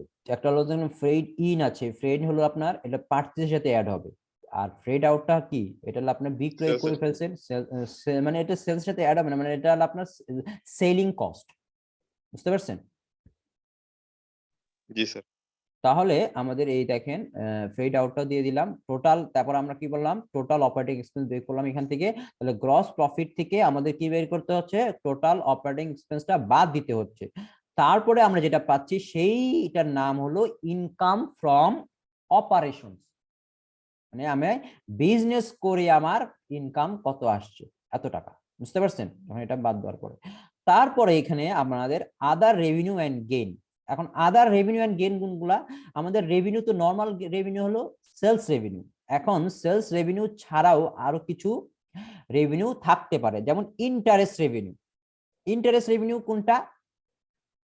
এটাকে বলা হয় ইন্টারেস্ট রেভিনিউ কোনটা? আপনি কোথাও ইনভেস্ট করেছিলেন, মনে করেন কাকে লোন দিয়েছিলেন বা কোথাও আপনি ব্যাংকে টাকা ছিল, ব্যাংকের টাকা থেকে আপনার ফিক্সড ডিপোজিট ছিল, সেখান থেকে আপনি ইন্টারেস্ট পেয়েছেন, তাহলে এটা আপনি কি আরেকটা আয়না, সেটাকে আমরা বলবো আদার রেভিনিউ বা নন অপারেটিং রেভিনিউ যেটা। তাহলে আদার রেভিনিউটা কত? 2005। এন্ড গেইনও আছে। গেইন কোনটা? গেইন করে যদি আপনি হঠাৎ করে যদি আপনি কিছু, যেটা আপনার পেরিফেরাল বা আপনি বলতে পারেন এটা কি ইনসিডেন্টাল, যে আপনি হয়তো বা কোনো একটা অ্যাসেট ছিল, আপনার ফিক্সড অ্যাসেট ছিল, যেমন ফার্নিচার ছিল, সে ফর এক্সাম্পল ফার্নিচার আপনি হয়তো বা 10 ইয়ার্স ছিল আপনার 10 ইয়ার্স আপনার এস্টিমেটেড লাইফ, আপনি কোনো কারণে 5 বছর আপনাকে এটা ফার্নিচারটা চেঞ্জ করতে যাচ্ছেন, তখন আপনি যদি বিক্রি করে দেন, এখন আপনি যদি ওটার ক্যারিং অ্যামাউন্টের আপনার এটা বুক ভ্যালু বের করে যদি দেখেন আপনি বেশি টাকা বিক্রি করতেছেন, তাহলে আপনার এটা গেইন হবে। সেই গেইনটা আমরা লিখবো এখানে। বুঝতে পারছেন? সেই এরকম গেইন, বা হঠাৎ করে আপনি গেইন করতে পারলেন, লটারি থেকে টাকা পেলেন বা যেই টাইপের হোক না কেন, যেটা আপনার সেলস ব্যতীত অন্য কোনো যদি হঠাৎ করে আপনার ইনসিডেন্টাল বা পেরিফেরাল কোনো প্রসিড হয় আপনার, সেটা আমরা গেইনের আন্ডারে পড়বে। তো এখানে শুধুমাত্র রেভিনিউ আছে, কি আছে দেখেন ইন্টারেস্ট রেভিনিউ আছে 2500 টাকা, সেটাই শুধু দেওয়া আছে, এখানে গেইন কোনো ছিল না। যদি গেইন থাকে তাহলে গেইনও আমরা লিখতে দিতাম, হ্যাঁ 2500 টাকা। তারপরে দেখেন আদার এক্সপেন্স এন্ড লসেস কোনটা? একই, এটা উল্টা। যেমন আপনি কোথাও থেকে লোন নিয়ে আসছিলেন, সেটার এগেইনস্টে আপনাকে কি করতে হয়েছে? ইন্টারেস্ট দিতে হয়েছে, তাহলে সেটা আমরা এইটার আন্ডারে লিখবো, other expense and losses, interest expense. অথবা লসও হতে পারে, যেমন আপনার ফার্নিচারটা বিক্রি করে আপনি হয়তো বা এমন হতে পারে যে আপনার বুক ভ্যালুর তুলনায় আপনার কম টাকা বিক্রি করেছেন, তাহলে এটা আপনার লসের দিতে পড়ে যাবে। এরকম আরো কোনো যদি লস থাকে, যেমন আপনার হঠাৎ করে আগুনে পুড়ে গেল আপনার ইনভেন্টরি বা আপনার কোনো কিছু, সেটাও আমরা কি আদার সরি লসের ভিতরে পড়বো, যেটা পেরিফেরাল বা ইনসিডেন্টাল, যেটা সচরাচর হয় না, হঠাৎ করে হয়ে গেছে, যেটা এখানে পড়বে। করে দেখেন এইখানে যেটা করেছে আদার রেভিনিউ এন্ড গেইন, এটা 2500, আর আমার এক্সপেন্স হলো 3600। বুঝতে পারছেন? এখন দেখেন এক্সপেন্সটা বেশি না, এখান থেকে এটা বাদ দিয়ে 1100 টাকা, সেটা কি করছে? এখান থেকে এটা বাদ দিয়ে দিচ্ছে। যদি এমন হয় যে আপনার এটা, আপনারা চাইলে এমনও হয় এত কমপ্লিকেটেড না করে আপনার রেভিনিউটা এটার সাথে 2500 যোগ করে আপনি এটার সাথে এটা আপনার এক্সপেন্সটা 3600 টাকা বাদ দিলে তো আলটিমেটলি আমার 1100 টাকাই হতো, তাই না? এভাবেও করা যায়। অথবা আপনি যদি এভাবেও করতে চান, তাহলে যেটা করতে হবে আপনার এই যে, যদি আপনার আয়টা আদার রেভিনিউটা যদি বেশি হয় আর এটা যদি কম হয়, তাহলে এটা আমরা কি করব? অ্যাড করব। আর যে আদার রেভিনিউটা কম হয় আর এক্সপেন্সটা যদি বেশি হয়, তাহলে ওই বাকি টাকা, ওই টাকাটা আমরা কি করব? মাইনাস করব। করে আমরা যেটা পাবো সেটাই হলো আমাদের নেট ইনকাম।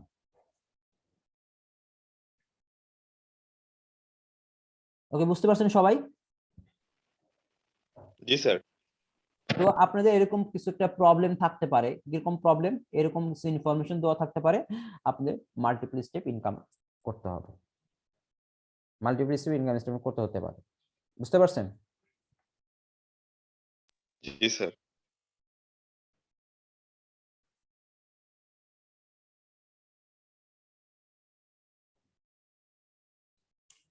ওকে, আমরা মনে হয় ওয়ার্কশিটটা কিভাবে করতে হয় এটা আমরা স্কিপ করেছিলাম। আজকে আমি একটু ওয়ার্কশিটটা একটু দেখিয়ে দিব, যাতে করে আমরা ওয়ার্কশিট থেকেও কিন্তু আপনারা ইজিলি আমরা income statement and balance sheet করতে পারি। এক্ষেত্রে আমাদের এই ওয়ার্কশিটটা যদিও ম্যান্ডেটরি না, বাট এটা করা থাকলে আপনাদের এখান থেকে আমরা আমাদের ট্রায়াল ব্যালেন্স, তাই এক নজরে আমাদের বিফোর অ্যাডজাস্টমেন্ট আমাদের কি অবস্থায় ছিল, অ্যাডজাস্টমেন্ট করার পরে আমাদের অ্যাডজাস্টেড ট্রায়াল ব্যালেন্সের কি অবস্থা হয়েছে, তারপরে আমাদের ইনকাম স্টেটমেন্টের আইটেম গুলা কোথায় কোনটা আছে এবং ব্যালেন্স শিটটা কি, এটা একটা ইনফর্মাল, বুঝতে পারছেন, ইনফর্মালি আমরা ওয়ার্কশিট করে তারপরে আমরা ইনকাম স্টেটমেন্ট এবং ব্যালেন্স শিট করতে পারি, বুঝতে পারছেন।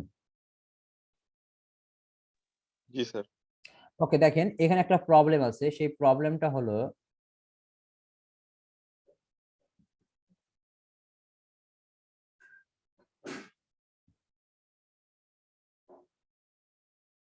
ওকে, দেখেন বলছে at the end of the first month of operation Orson answering service has, এটা একটা সার্ভিস রিলেটেড, এই ওয়ার্কশিটটা একটা সার্ভিস রিলেটেড, বুঝতে পারছেন, যেহেতু আমরা একটা আনঅ্যাডজাস্টেড ট্রায়াল ব্যালেন্স দিয়ে দিচ্ছি এখানে, বুঝতে পারছেন।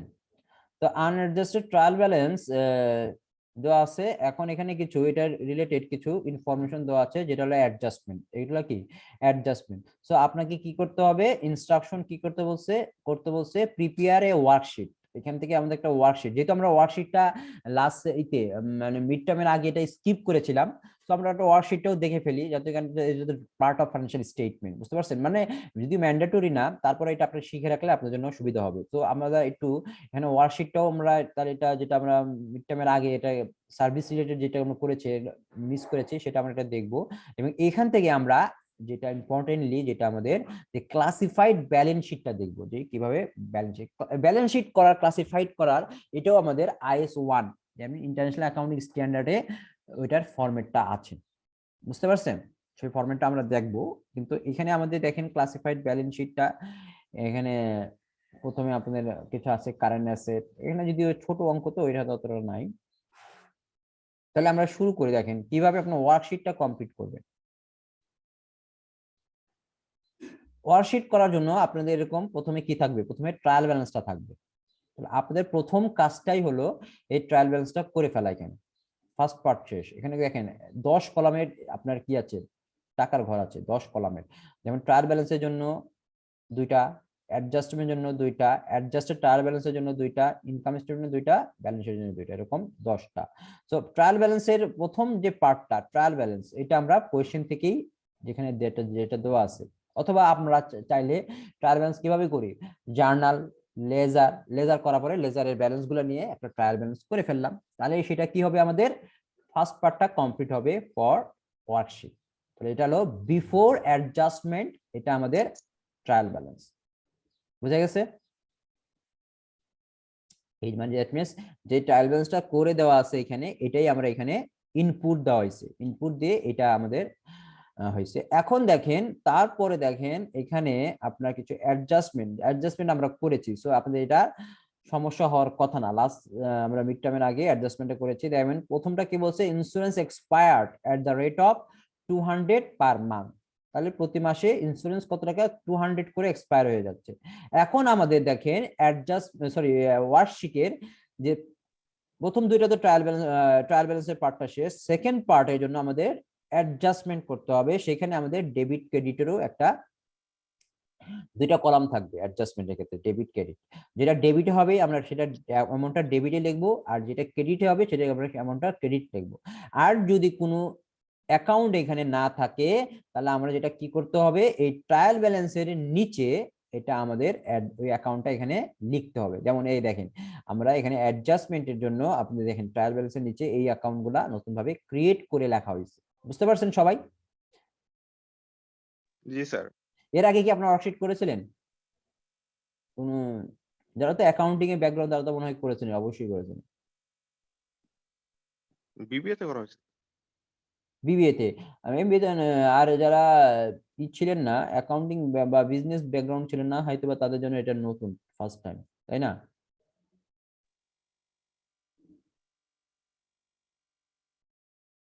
ওকে, তাহলে আমরা কি করব, এখানে এখানে অ্যাডজাস্টমেন্টের জন্য আলাদা ট্রায়াল ব্যালেন্সের পরেই আমাদের অ্যাডজাস্টমেন্টের ডেবিট ক্রেডিট দুইটা কলাম থাকবে। এই কলামে আমরা কি করব, অ্যাডজাস্টমেন্ট গুলো করব মানে হলো যদি আপনার অ্যাডজাস্টমেন্ট যদি এখন এইখানে এই অ্যাকাউন্ট গুলোর সাথে ওই অ্যাডজাস্টমেন্টটা মিলে যায় তখন আমরা এখানেই দিব, যদি ডেবিট হয় ডেবিট দিব, ক্রেডিট হয় ক্রেডিট দিব। আর যদি এখান থেকে যদি আরো অ্যাকাউন্ট ক্রিয়েট হয় নতুন, তাহলে সেটা আমরা নিচে একটা একটা করে লিখে ফেলি। বুঝতে পারছেন সবাই? কারো কনফিউশন থাকলে বলতে পারেন।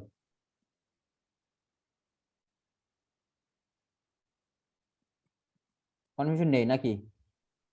না স্যার। ওকে, এখন দেখেন আমরা অ্যাডজাস্টমেন্ট করব, সেটা হলো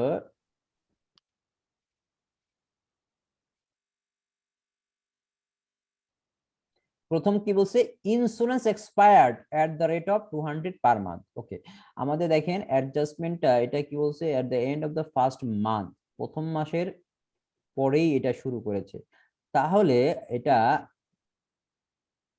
এক মাস, তাহলে আগস্টের 1 তারিখ থেকে স্টার্ট হয়েছে বিজনেসটা নাকি, তাই না? জি স্যার। তাহলে insurance expired the rate of 200 per month, তাহলে এখানে এক মাসে 200 টাকা করে, $200 করে আপনার খরচ হয়, তাহলে আমি এক মাসেই তো করতেছি, তাহলে তো এখানে আমার কোনো প্রবলেম হওয়ার কথা না। তাহলে আমি কি করব, এখানে একটা অ্যাডজাস্টমেন্ট দিতে হবে, অ্যাডজাস্টমেন্টের ঘরে, এখানে অ্যাডজাস্টমেন্ট করে আমাদের অ্যাডজাস্টমেন্টটা এটা করতে হবে। কি করব, তাহলে এটা অ্যাডজাস্টমেন্টে কি হবে বলেন তো, ইন্স্যুরেন্স এক্সপেন্স ডেবিট আর prepaid insurance credit. Prepaid insurance credit. দেখেন এখানে দেখেন ইন্স্যুরেন্স এক্সপেন্স নামে কোনো এক্সপেন্স নাই, যেহেতু এটা অ্যাডজাস্টমেন্ট তো থাকার কথাই না। যেহেতু এটা আমরা কি ওই যখন আমরা ফাইন্যান্সিয়াল স্টেটমেন্ট তৈরি করব তখন আমরা জানতে পারলাম, তখন আমার কি করতে হবে, তখন আমাদের অ্যাডজাস্টমেন্ট করে তারপরে আমাদের ফাইন্যান্সিয়াল স্টেটমেন্ট তৈরি করতে হবে। তখন আমরা কি করব, দেখেন আমাদের প্রিপেড ইন্স্যুরেন্স ছিল কত,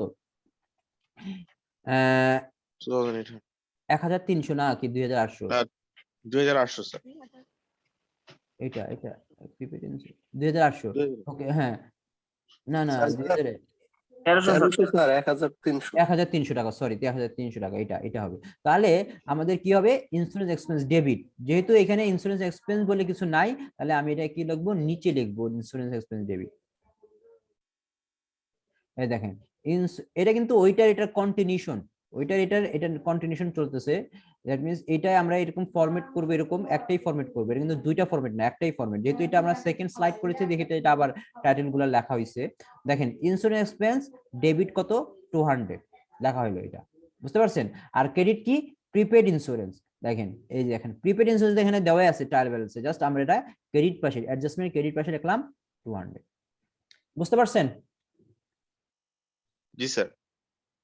ওকে, দেন দেখেন সেকেন্ড অ্যাডজাস্টমেন্টটা কি ছিল, সেকেন্ড অ্যাডজাস্টমেন্ট ছিল 1000 অফ সাপ্লাইজ আর on hand at August 31st। তাহলে আমাদের সাপ্লাইজ কত হাতে আছে, 1000 টাকা, তাহলে এটাই আমাদের অ্যাসেট। তাহলে আমার এখন খরচ হয়েছে কত, তাহলে আমাকে দেখতে হবে সাপ্লাইজ ছিল কত, সাপ্লাইজ ছিল 2800, তাই না? তাহলে আমাদের 800 ছিল আর এখনো আছে হলো 1000, তাহলে বাকিটা কি হয়েছে, খরচ হয়ে গেছে কত, 1800 টাকা, তাই না? তাহলে এই 1800 টাকা কি হবে আমাদের, আমাদের এটা কি জানা হবে, আমাদের অ্যাডজাস্টমেন্টটা কি হবে, supplies expense debit, supplies credit.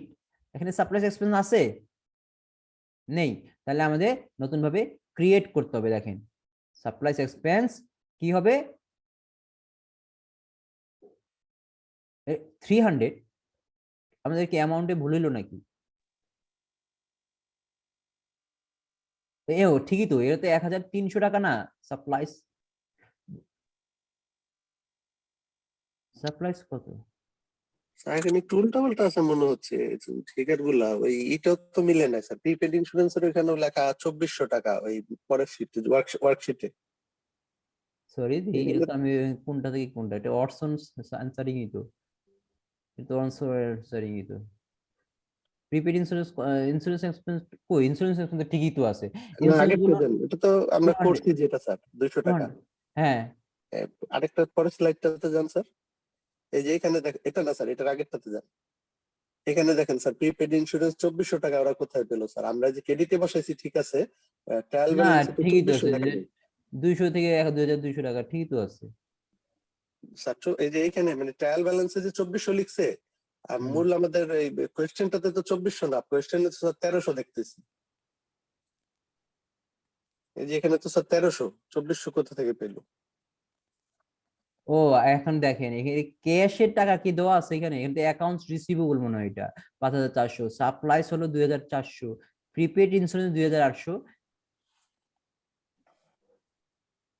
নাকি না স্যার মিলে না, কি উল্টা পাল্টা হয়েছে নাকি? আমি তো উল্টা পাল্টা হয়েছে স্যার।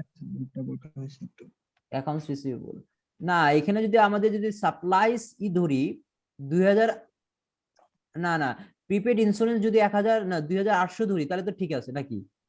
না স্যার প্রিপেড ইন্স্যুরেন্স ওরা দেখাচ্ছে 2400 স্যার, আর এখানে তো 2800। সলিউশনে দেখাচ্ছে 2400। Prepaid insurance 2800। ও তাহলে এটা মনে হয় ভুল হলে তাহলে আমাদের এখানে আবার তৈরি করে করতে হবে, যদি এখানে ভুল হয়।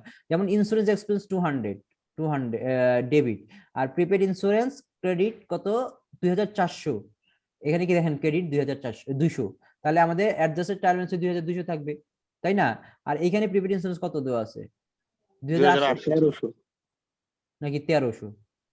1300, 2800 না আর 1300 কোনটাই মিলে না। 1300 টাকা 1300 তাহলে স্যার, মিলবে সিরিয়াল না। তো ও সরি তাহলে এটা যেটা করতে হবে, প্রবলেম ঠিক আছে, এই প্রবলেমটা মানে অ্যানসারটা আমাদের এইটা দেখতে বের করবো না, দ্যাট মিন্স আপনারা এটা বুঝতেছেন তো নাকি? জি স্যার এমনি তাহলে বুঝতেছি আর স্যার। যদি না বুঝেন তাহলে আমরা এটা একটা নতুন করে একটা ওয়ার্কশিট তৈরি করতে হবে, এখানে একটা আমাদের এখানে আমি কি করতে হবে মানে নিউ স্লাইড দিয়ে আপনার ওই টেবিল দিয়ে করতে হবে। এটা কি করে দিব এটা জি স্যার। করে দিই নাকি ওয়ার্কশিটটা আমরা হ্যাঁ, স্যার। জিনিসটা যেহেতু কি সাউন্ড আসে করতে গিয়ে, তাহলে ওয়ার্কশিটটা তাহলে আমরা কি করে ফেলি নাকি? কি বলেন আপনারা? যদি বলেন ওয়ার্কশিটটা করে ফেলতে পারি তাহলে, আর যদি বলেন না যদি বুঝে দিলেও হবে, এটা খুব কঠিন কিছু না, আমি যদি এই অ্যাডজাস্টমেন্টটা যদি ঠিকমতো করতে পারি তাহলে বাকিটা তো আমরা করেছি, বাকিটা যে অ্যাডজাস্টেড ট্রায়াল ব্যালেন্স, তারপরে আপনি এটা তো আপনাদের এর আগে করানো হয়েছে, অ্যাডজাস্টেড ট্রায়াল ব্যালেন্স কিভাবে আসলো, ইনকাম স্টেটমেন্ট কিভাবে হলো, জি ব্যালেন্স স্যার করতে হবে না স্যার, তাহলে বুঝে বুঝে দিই, রাইট রাইট এটাই ভালো হবে। তাহলে দেখেন insurance expire at rate of 200 per month, এখন এখানে যদি ভুল আছে যাই থাকুক না কেন আমরা এটা দেখি। দেখেন ইন্স্যুরেন্স এখানে যা আছে, প্রিপেড ইন্স্যুরেন্স কত আছে 2400, এটা বিফোর ট্রায়াল ব্যালেন্স। ওকে, তাহলে আমাদের কি হবে adjustment debit insurance expense debit, আর ক্রেডিট হলো কি প্রিপেড ইন্স্যুরেন্স ক্রেডিট 200। আর দেখেন ইন্স্যুরেন্স এক্সপেন্স এখানে দেখেন ইন্স্যুরেন্স এক্সপেন্স 200 ডেবিট, আর প্রিপেড ইন্স্যুরেন্স ক্রেডিট 200। শেষ, প্রথমটা শেষ। দ্বিতীয়টা কি বলছে 1000 টাকা অফ সাপ্লাইস অন হ্যান্ড। এখন দেখেন আমরা এইখানে দেখি আমাদের সাপ্লাইস কত ছিল 1300 টাকা, তো এইখানে তো আবার ঠিক আছে। দেখেন আমরা এই জিনিসটা এটা আমরা ফলো করি, এখানে কত সাপ্লাইস কত 1300 টাকা, তাহলে আমাদের কি হাতে কত টাকার আছে 1000 টাকার সাপ্লাইস আছে, তাহলে বাকি টাকা কি হয়ে গেছে খরচ হয়ে গেছে। তাহলে আমাদের কি হবে ওই খরচেরটা আমাদের ই করতে হবে, অ্যাডজাস্টমেন্ট দিতে হবে, কি হবে সাপ্লাইস এক্সপেন্স ডেবিট। দেখেন এখানে দেখা আছে সাপ্লাইস এক্সপেন্স ডেবিট 300 আর সাপ্লাইস ক্রেডিট এই যে ক্রেডিট 300। বুঝতে পারছেন? জি স্যার। ওকে, অ্যানসার তো তাহলে আমাদের এই কোশ্চেনটা না দেখলেই হবে, বুঝতে পারছেন? তাহলে হয়ে যাবে। তারপর বলছে monthly depreciation on the equipment 900। So very simple, আমরা কি করব ডেপ্রিসিয়েশন এক্সপেন্স ডেবিট আর অ্যাকুমুলেটেড ডেপ্রিসিয়েশন ক্রেডিট। এখন দেখেন এখানে ডেপ্রিসিয়েশন এক্সপেন্সও নাই, অ্যাকুমুলেটেড ডেপ্রিসিয়েশনও নাই, তাহলে আমাদের কি করব দুইটাই নতুন করে ক্রিয়েট করব। দেখেন depreciation expense debit 900, accumulated depreciation equipment credit 900 হয়ে গেল। তারপরে দেখেন ওকে, তারপরে দেখেন interest of 500 on the notes payable has accrued during the August. তাহলে এখানে ইন্টারেস্ট আমাদের বকেয়া হয়ে গেছে, তাহলে কি করব ইন্টারেস্ট এক্সপেন্স ডেবিট আর ইন্টারেস্ট পেয়েবল ক্রেডিট, যেটা আমাদের দুইটা একটাও এখানে নেই। দেখেন ইন্টারেস্ট এক্সপেন্সও নাই, ইন্টারেস্ট পেয়েবলও নেই, তাহলে আমরা যেটা করব নতুন করে ক্রিয়েট করব ইন্টারেস্ট এক্সপেন্স ডেবিট 500 আর ইন্টারেস্ট পেয়েবল ক্রেডিট 500। হ্যাঁ ঠিক আছে, বুঝতে পারছেন সবাই? এরপরে কি করতে হবে অ্যাডজাস্টমেন্ট যেটা আমরা করলাম, দেখেন ডেবিট পাশটা এবং ক্রেডিট পাশটা মিলে যাবে নরমালি। তাহলে কি দেখেন মিলে আমরা এখানে হলো এই ডেবিট পাশে যোগ করে হয়েছে 1900 আর ক্রেডিট পাশে যোগ করে হবে 1900। বুঝতে পারছেন? যদি আমরা দুই পাশে যোগ করি তাহলে আমাদের সেকেন্ড পার্টটা শেষ, ট্রায়াল ব্যালেন্সের পরে যে অ্যাডজাস্টমেন্ট মোস্ট ইম্পর্টেন্ট পার্টটা আমাদের শেষ হয়ে গেছে। তারপরে আমাদের যেটা করতে হবে অ্যাডজাস্টেড ট্রায়াল ব্যালেন্স। তো অ্যাডজাস্টেড ট্রায়াল ব্যালেন্স আমরা করে ফেলছি, এর আগে কি করবেন জাস্ট যেটা অ্যাডজাস্টমেন্ট আছে সেটা অ্যাডজাস্টমেন্ট করবেন, যেটা নাই নাই, যেমন ক্যাশ এর কোনো অ্যাডজাস্টমেন্ট নাই, অ্যাডজাস্টমেন্ট আছে নাই, তাহলে আমি টোটালটা এখানে লিখে ফেলবো। অ্যাকাউন্টস রিসিভেবল যা আছে তাই লিখবো। সাপ্লাইজ দেখেন এখানে 1300 টাকা আছে ডেবিট, এখানে ক্রেডিট ছিল অ্যাডজাস্টমেন্ট 300, তাহলে বাদ দিলে হবে 1000 টাকা এখানে আছে। তবে প্রিপেড ইন্স্যুরেন্স 200 টাকা ক্রেডিট হয়েছে, আমরা বাদ দিয়ে 2200 টাকা লিখলাম। ইকুইপমেন্ট যা ছিল তাই, নোটস পেয়েবল যা ছিল তাই, অ্যাকাউন্টস পেয়েবল যা ছিল তাই, আপনার ক্যাপিটাল যা ছিল তাই, তারপরে আপনার ড্রয়িং যেটা ছিল সেটাই। আমরা এখানে সবগুলা যেটা অ্যাডজাস্টমেন্ট হয়েছে সেটা অ্যাডজাস্টমেন্ট করে দিব, আর যেটা হয় নাই সেটাও পুরোটাই এখানে লিখে ফেলবো। তাই এখানে সবগুলো লেখা হলো। তারপরে দেখেন এইখানে এই দেখেন অ্যাডজাস্টেড ট্রায়াল ব্যালেন্সে কিন্তু নতুন যেই অ্যাকাউন্ট গুলো আমরা ক্রিয়েট করলাম নিচে সেটাও কিন্তু আসবে। যেমন এখানে ইন্টারেস্ট এক্সপেন্স আসলো, ডেবিট, তারপরে সাপ্লাইস এক্সপেন্স আসলো 300, মানে এই যে অ্যাডজাস্টমেন্টের পরে এই 300, তারপর depreciation expense 900, accumulated depreciation credit 900, interest expense debit আপনার 500, পেয়েবল 500 ক্রেডিট। তারপরে আমরা কি করব, অ্যাডজাস্টেড ট্রায়াল ব্যালেন্সটা যোগ করব, যোগ করে দেখবেন দুই পাশে মিলে যাবে। বুঝতে পারছেন? নেক্সট যেটা হবে ইনকাম স্টেটমেন্ট তৈরি করতে হবে। ইনকাম স্টেটমেন্ট কি, ভেরি সিম্পল, শুধু এখানে আমাদের ক্রেডিট পাশে আয়টা বসবে আর ডেবিট পাশে সব এক্সপেন্স গুলা আমরা বাদ দিয়ে দেবো। এটা কোত্থেকে নিব, অ্যাডজাস্টেড ট্রায়াল ব্যালেন্স থেকে। দেখেন আমাদের অ্যাডজাস্টেড ট্রায়াল ব্যালেন্সে দেখেন আমাদের সার্ভিস রেভিনিউ ছিল 4900, আর মার্চেন্ডাইজ ইনভেন্টরিতে আপনার সার্ভিস রেভিনিউ থেকে আপনার শুধু রেভিনিউ থাকবে, তাই না? একই তো, এটা পারলে ওটাও পারবেন 4900, আর সকল খরচগুলো আমরা বাদ দিচ্ছি।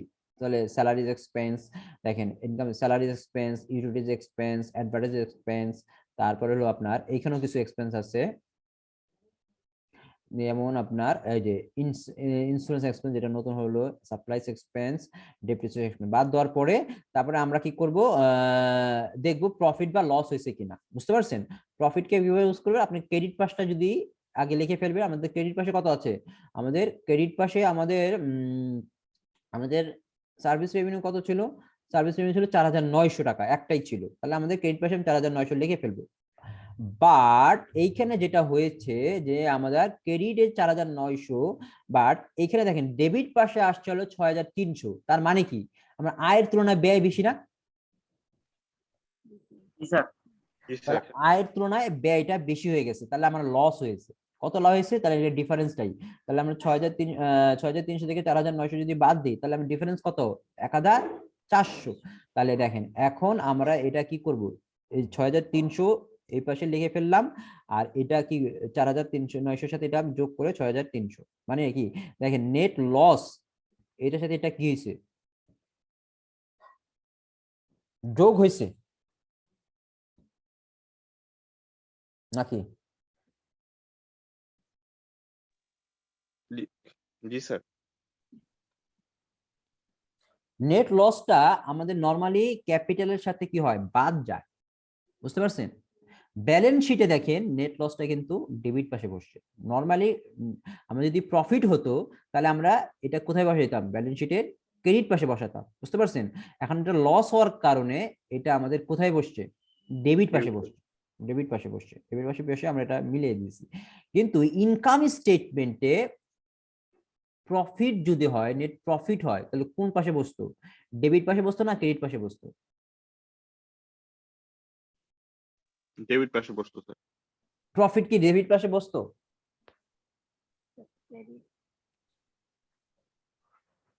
হ্যাঁ, নাকি ক্রেডিট পাশে বসতো?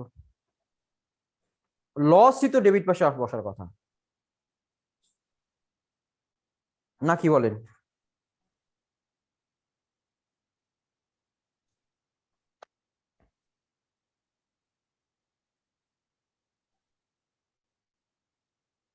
আমরা ইনকাম স্টেটমেন্টে যখন আমরা প্রফিট আর লস ডিটারমাইন করি, তখন তো আমরা এরকম তো আসলে ওয়ার্কশিট তো করি না, করি হলো আমরা কি ডাইরেক্ট একটা ইনকাম স্টেটমেন্ট করি। বাট যখন আপনি ওয়ার্কশিট করবেন, যেহেতু ইনকাম স্টেটমেন্টে ডেবিট ক্রেডিট যেহেতু এরকম আসলে, যেমন ব্যালেন্স শিটে কখনো ডেবিট ক্রেডিট এরকম হয় না। বুঝতে পারছেন? এরকম হয় না।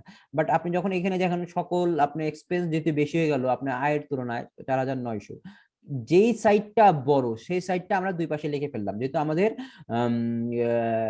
এটা এক্সপেন্সের ঘরটা বড়, তাই না?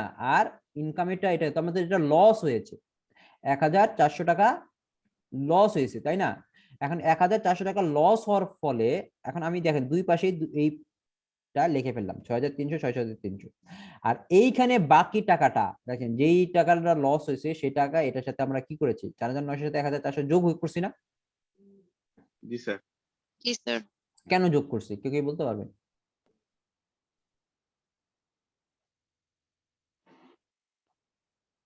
হুম,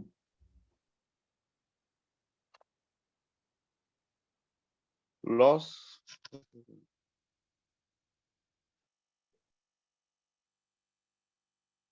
লস লস কোথায় যায়? লস ইনকাম স্টেটমেন্টে ডেবিট পাশে বসে না ক্রেডিট পাশে বসে?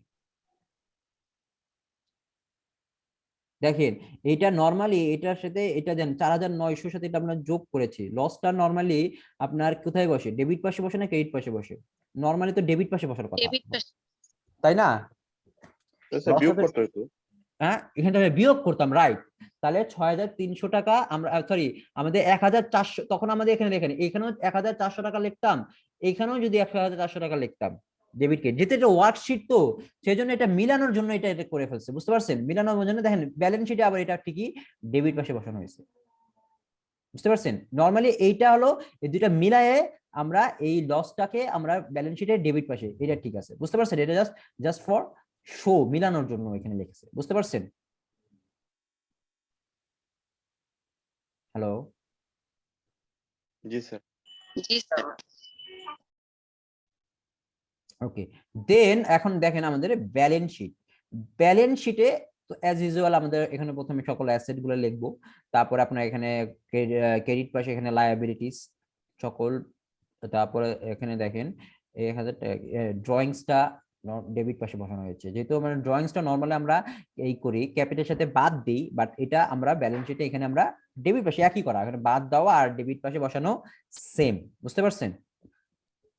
তারপরে দেখেন এখানে এখানে যেমন অ্যাকুমুলেটেড ডেপ্রিসিয়েশন লায়াবিলিটিস আর হলো আপনার ইন্টারেস্ট পেয়েবল, এটাও লায়াবিলিটিস। দেখেন দুই পাশে এখন এখন দেখেন দুই পাশের আপনার ডিফারেন্সটা কত ছিল, আপনার ক্রেডিট পাশে হলো 73,800, আমরা দুই পাশে মিলে যায় না, বাট এইখানেও দুই পাশে মিলে গেছে, বাট সেই ক্ষেত্রে আমাদের এই লসটা আমরা কি করলাম ডেবিট পাশে বসিয়েছি, ডেবিট পাশে বসানোর ফলে যেটা হলো সেটা দুই পাশে মিলে গেল।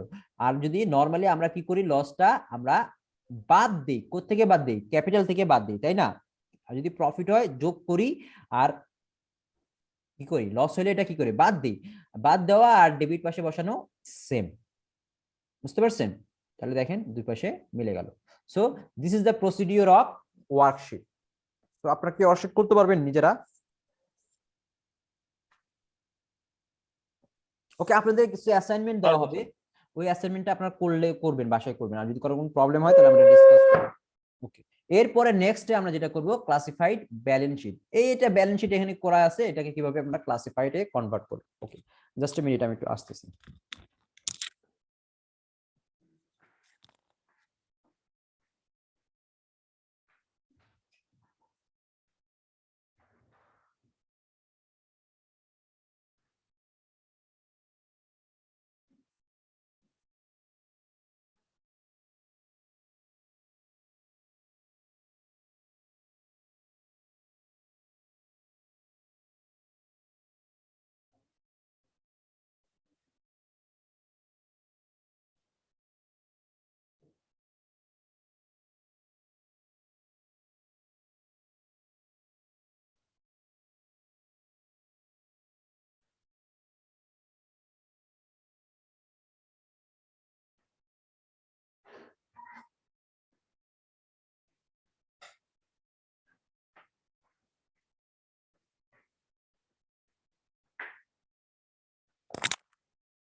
ওকে, হ্যালো, আপনারা আছেন? ওকে, দেখেন সো ওয়ার্কশিটটা আমরা করলাম, এখন আমরা কি করব একটা ব্যালেন্স শিট করব, যেটা হলো ক্লাসিফাইড ব্যালেন্স শিট। ওকে, ক্লাসিফাইড ব্যালেন্স শিট করার জন্য আপনাদের তো ব্যালেন্স শিটে অ্যাজ ইউজুয়াল দুইটা পার্ট থাকবে, প্রথমে অ্যাসেট তারপরে লায়াবিলিটিস প্লাস ওনার সিকিউরিটি। ওকে, অ্যাসেট পাশে প্রথমে আমরা কি লিখবো, কারেন্ট অ্যাসেট লিখবো। তো কারেন্ট অ্যাসেট গুলা কি কি, যেমন আমরা লাস্ট ক্লাসে আলোচনা করেছি, cash, account receivable, supplies, prepaid insurance. তাহলে এগুলো আমরা এখান থেকে আমরা এই এটা করতে পারবো।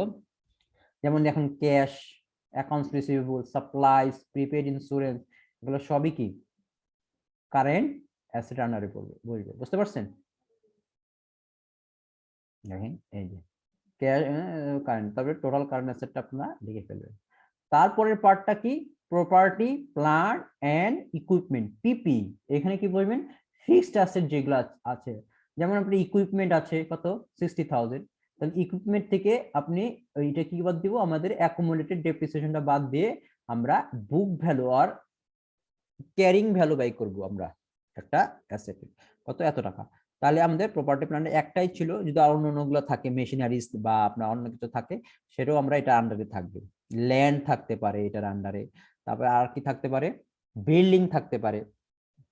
তো এগুলো আমরা প্রপার্টি, প্ল্যান্ট এন্ড ইকুইপমেন্টের আন্ডারে বলবো। তারপরে আরেকটা হেডিং আছে, সেটা হলো আপনার ইনভেস্টমেন্ট, লং টার্ম ইনভেস্টমেন্ট। যেটা লং টার্ম ইনভেস্টমেন্ট, ওইখানে আমাদের যদি কোনো ইনভেস্টমেন্ট থাকে কোনো কোম্পানির শেয়ারে বা কোনো কোম্পানির ডিবেঞ্চারে বা অন্য কোনো আপনি ব্যাংকের ডিপোজিট আপনার ফিক্স থাকে, এফডিআর এভাবে থাকে, বা আপনি যদি কোনো এরকমই আপনার যদি থাকে, সেই অ্যাসেট গুলো আমরা ওই লং টার্ম ইনভেস্টমেন্টের আন্ডারে বসিয়ে ফেলবো, বুঝতে পারছেন? তারপর আরেকটা পার্ট থাকে এই অ্যাসেটের ক্যাটাগরিতে, এটা কি? Intangible asset. ইনট্যাঞ্জিবল অ্যাসেট কোনগুলা? যদি আপনার বিজনেসে যদি এমন কিছু থাকে, আপনার গুডউইল বা প্যাটেন্ট, কপিরাইট এটা থাকে, এটা আপনার অ্যাসেটের আন্ডারে বসবে, ইনট্যাঞ্জিবল অ্যাসেটের আন্ডারে বসবে, বুঝতে পারছেন সবাই? জি স্যার। তাহলে আমরা যোগ করে তাহলে টোটাল অ্যাসেট হলো এত টাকা। আরেকটা কিছু একটা অ্যাসেট আছে, সেটাকে বলা হয় আনঅ্যাডজাস্টেড এক্সপেন্স, যেটা আমাদের যেটা ছিল, যেমন আপনার প্রিলিমিনারি এক্সপেন্স। প্রিলিমিনারি এক্সপেন্স কি বলেন তো?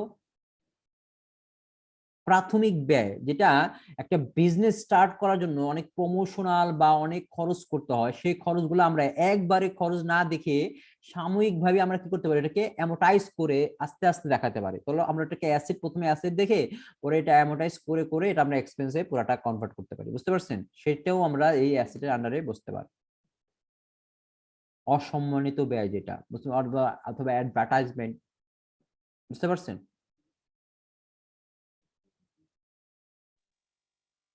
জি স্যার।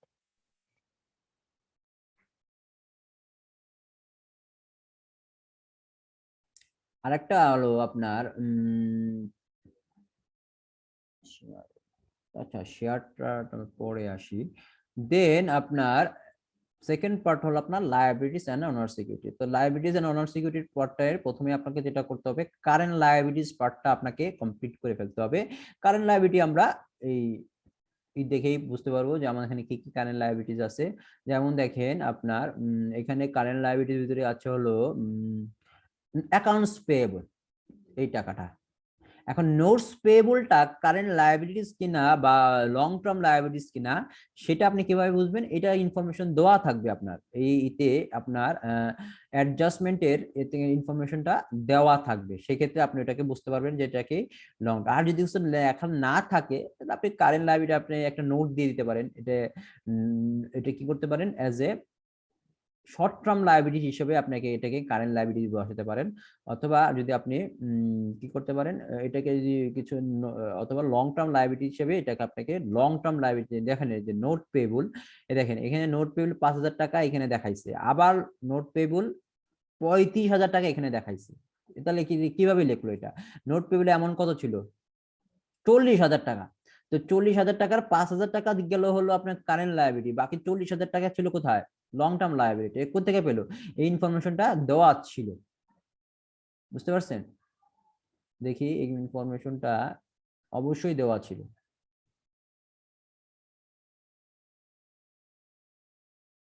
এই যে দেখেন, prepared a classified balance sheet assuming 35,000 of note payable are long term, বুঝতে পারছেন?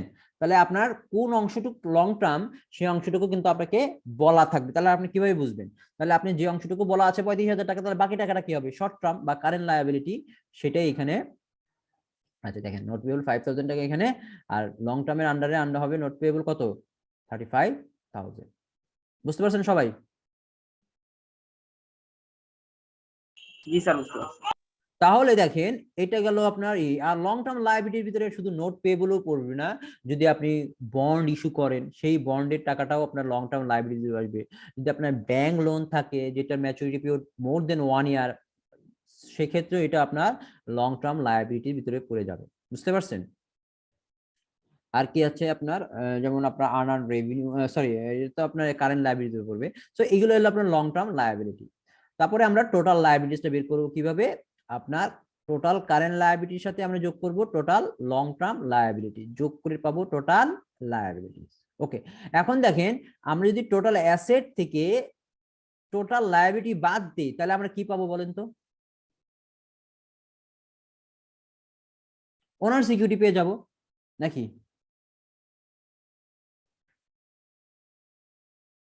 বা নেট অ্যাসেট পেয়ে যাব একটা বিজনেসে, নেট অ্যাসেট ভ্যালু। বুঝতে পারছেন? টোটাল অ্যাসেট থেকে টোটাল আপনাদের একটু ফাইন্যান্সিয়াল স্টেটমেন্ট অ্যানালাইসিসও পড়াইতে হবে, যেমন আপনাদের যেমন রেশিও টিস্যু, এগুলো আমরা দেখবো শেষের দিকে, দেখি যদি সময় পাই। ওকে, আপনাদের কি ই দিয়েছে? আপনাদের মিড টার্মে মার্ক কি দিয়ে দিয়েছে অলরেডি অনেক অন্য সাবজেক্টে? একটা সাবজেক্টে পেয়েছি স্যার। একটা সাবজেক্ট পেয়েছেন, তো আমারটা আমি দিয়ে দিব ইনশাল্লাহ, এই সপ্তাহের ভিতরে পেয়ে যাবেন। হয়তোবা শনি রবিবার দিন আমি আপনাদের যে ক্লাসরুমে ওই যে আপনাদের যে আছে না, এটাকে আমি রিটার্ন দিয়ে দিব। আপনি যারা এক্সাম দিয়েছেন মিড টার্ম প্লাস আপনাদের অ্যাসাইনমেন্টের আউট অফ 30, ওইখানে এটা আমি দিয়ে দিব ইনশাল্লাহ শনি রবিবার দিন, জি স্যার। পেয়ে যাবেন। Okay sir. ওকে, তাহলে কি হলো আপনাদের, এখন আমাদের অনার সিকিউরিটি পার্টটা কি? এখানে আমাদের টোটাল লাইব্রেরি পরে আমরা কি যোগ করব? Total library plus honour security যোগ করলে আমি টোটাল অ্যাসেটের সমান অ্যামাউন্টটা পেয়ে যাব। কিভাবে দেখেন, ক্যাপিটাল, এখানে শুধু ক্যাপিটাল আছে 27,600, এই অ্যামাউন্টটা কই থেকে পেলো? দেখেন, এই অ্যামাউন্টটা আমার ক্যাপিটাল কত ছিল? ক্যাপিটাল 30,000 টাকা। এই 30,000 টাকা থেকে আমাদের যে লস হয়েছিল কত? লস হয়েছিল আপনার 1,400 টাকা, তাই না? তাহলে 1,400 টাকা বাদ দেওয়ার পরে আপনার কত আসছে? 27,400 হয়? 30,000 থেকে 1,400 বাদ দিতে হবে, হয় না? তারপরে দেখেন ড্রয়িংস আছে, ড্রয়িংসটাও বাদ দিতে হবে। ড্রয়িংস ছিল কত? 1,000 টাকা। এখন কি হয়? 1,000 প্লাস 1,400, তো 2,400, 30,000 থেকে 2,400 বাদ দিলে কত হয়? জি স্যার, 27,600। 6,600। তাহলে দেখবেন এখান থেকে এটা যোগ করলে আপনার এত টাকা হয়ে গেল। রেয়ারসন ক্যাপিটাল এত, লেস ড্রয়িং, নেট লস। ওকে, দিয়ে করে এটা আপনার ওনার সিকিউরিটি। ওকে, একটা কোয়েশ্চেন, প্রফিটটা আপনার কি? এটা প্রফিটটা আপনার আপনার পার্ট অফ ওনার সিকিউরিটি, যেটা আমরা যোগ করি আর লস হলে বাদ দিয়ে দিই। ওকে,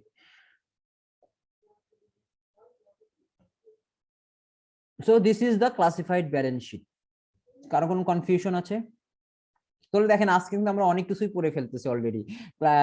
মাল্টিপল স্টেপ ইনকাম স্টেটমেন্ট কিভাবে করতে হয় সেটাও দেখলাম, ক্লাসিফাইড ব্যালেন্স শিট কিভাবে করতে হয় সেটাও দেখলাম, ওয়ার্কশিট কিভাবে করতে হয় সেটাও দেখলাম, তারপর মার্চেন্ডাইজ ইনভেন্টরি কিভাবে রেকর্ড করতে হয় সেটাও দেখলাম। তো আপনাদের কিন্তু এখান থেকে অনেকগুলো কোয়েশ্চেন কিন্তু অলরেডি হয়েই যেতে পারে, যেমন আপনার মাল্টিপল স্টেপ ইনকাম স্টেটমেন্ট থাকতে পারে, ব্যালেন্স শিট থাকতে পারে, ওয়ার্কশিট থাকতে পারে, তারপরে আপনার কি থাকতে পারে যে মার্চেন্ডাইজ ইনভেন্টরি কিভাবে আপনি রেকর্ডিং করবেন সেটাও থাকতে পারে। যেমন আপনার এই দেখেন, এখানে কিছু কোয়েশ্চেন আছে, এটা ছোট ছোট কোয়েশ্চেন যে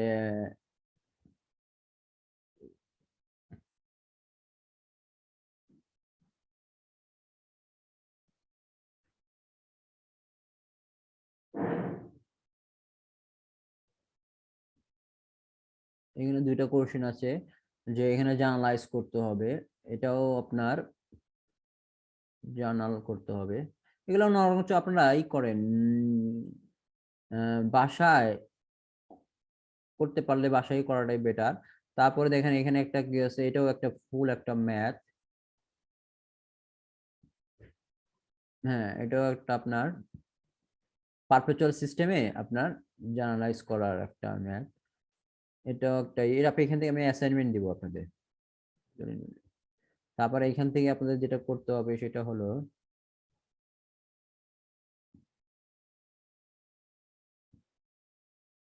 worksheet, multiple step income statement, classified balance sheet, তিনটাই করতে পারবেন এখান থেকে। ওয়ার্কশিট কমপ্লিট করে অ্যাডজাস্টমেন্ট আছে, তারপরে আপনাকে যেটা করতে হবে হলো আপনার মাল্টিপল স্টেপ ইনকাম স্টেটমেন্ট, ওনার সিকিউরিটি স্টেটমেন্ট, ওনার সিকিউরিটি স্টেটমেন্ট হলো হবে, তারপরে ক্লাসিফাইড ব্যালেন্স শিট। বুঝতে পারছেন? ব্যালেন্স শিটে আমরা ওনার সিকিউরিটি করতে পারি, যেমন আপনার টোটাল ক্যাপিটাল থেকে আপনার প্রফিটটা যোগ হয়, যোগ করবেন, লস হলে বাদ দিবেন, আর আপনার ড্রয়িংসটা বাদ দিলেই হয়ে যাবে। বুঝতে পারছেন? তারপর আর একটা প্রবলেম আছে, এই প্রবলেমটা প্রবলেম এখানেও করতে হবে কি, এটাও ওয়ার্কশিটের, এটাও ওয়ার্কশিট করে আপনাদের কি income statement, classified balance sheet, এটাও এখানে করতে হবে। So this is the problem, এগুলো হলো প্রবলেম। সো আমরা কি এখন ক্লাসে কিছু করাবো নাকি আপনারা এটা সব বাসায় করবেন? এখন দেখেন, মোটামুটি আমাদের যে থিওরিটিক্যাল প্লাস এক্সাম্পল এটা দেখানো শেষ। এখন আপনারা এটা যেগুলো আছে এটা আপনার বাসায় করতে পারেন অ্যাসাইনমেন্ট হিসাবে, অথবা যদি বলেন যে স্যার ক্লাসে ডিসকাস করতে, এটাও করতে পারি। আর এরপরে নেক্সট ক্লাসে আমি যেটা করাবো সেটা হলো আপনাদের ক্যাশ ফ্লো স্টেটমেন্ট করাবো।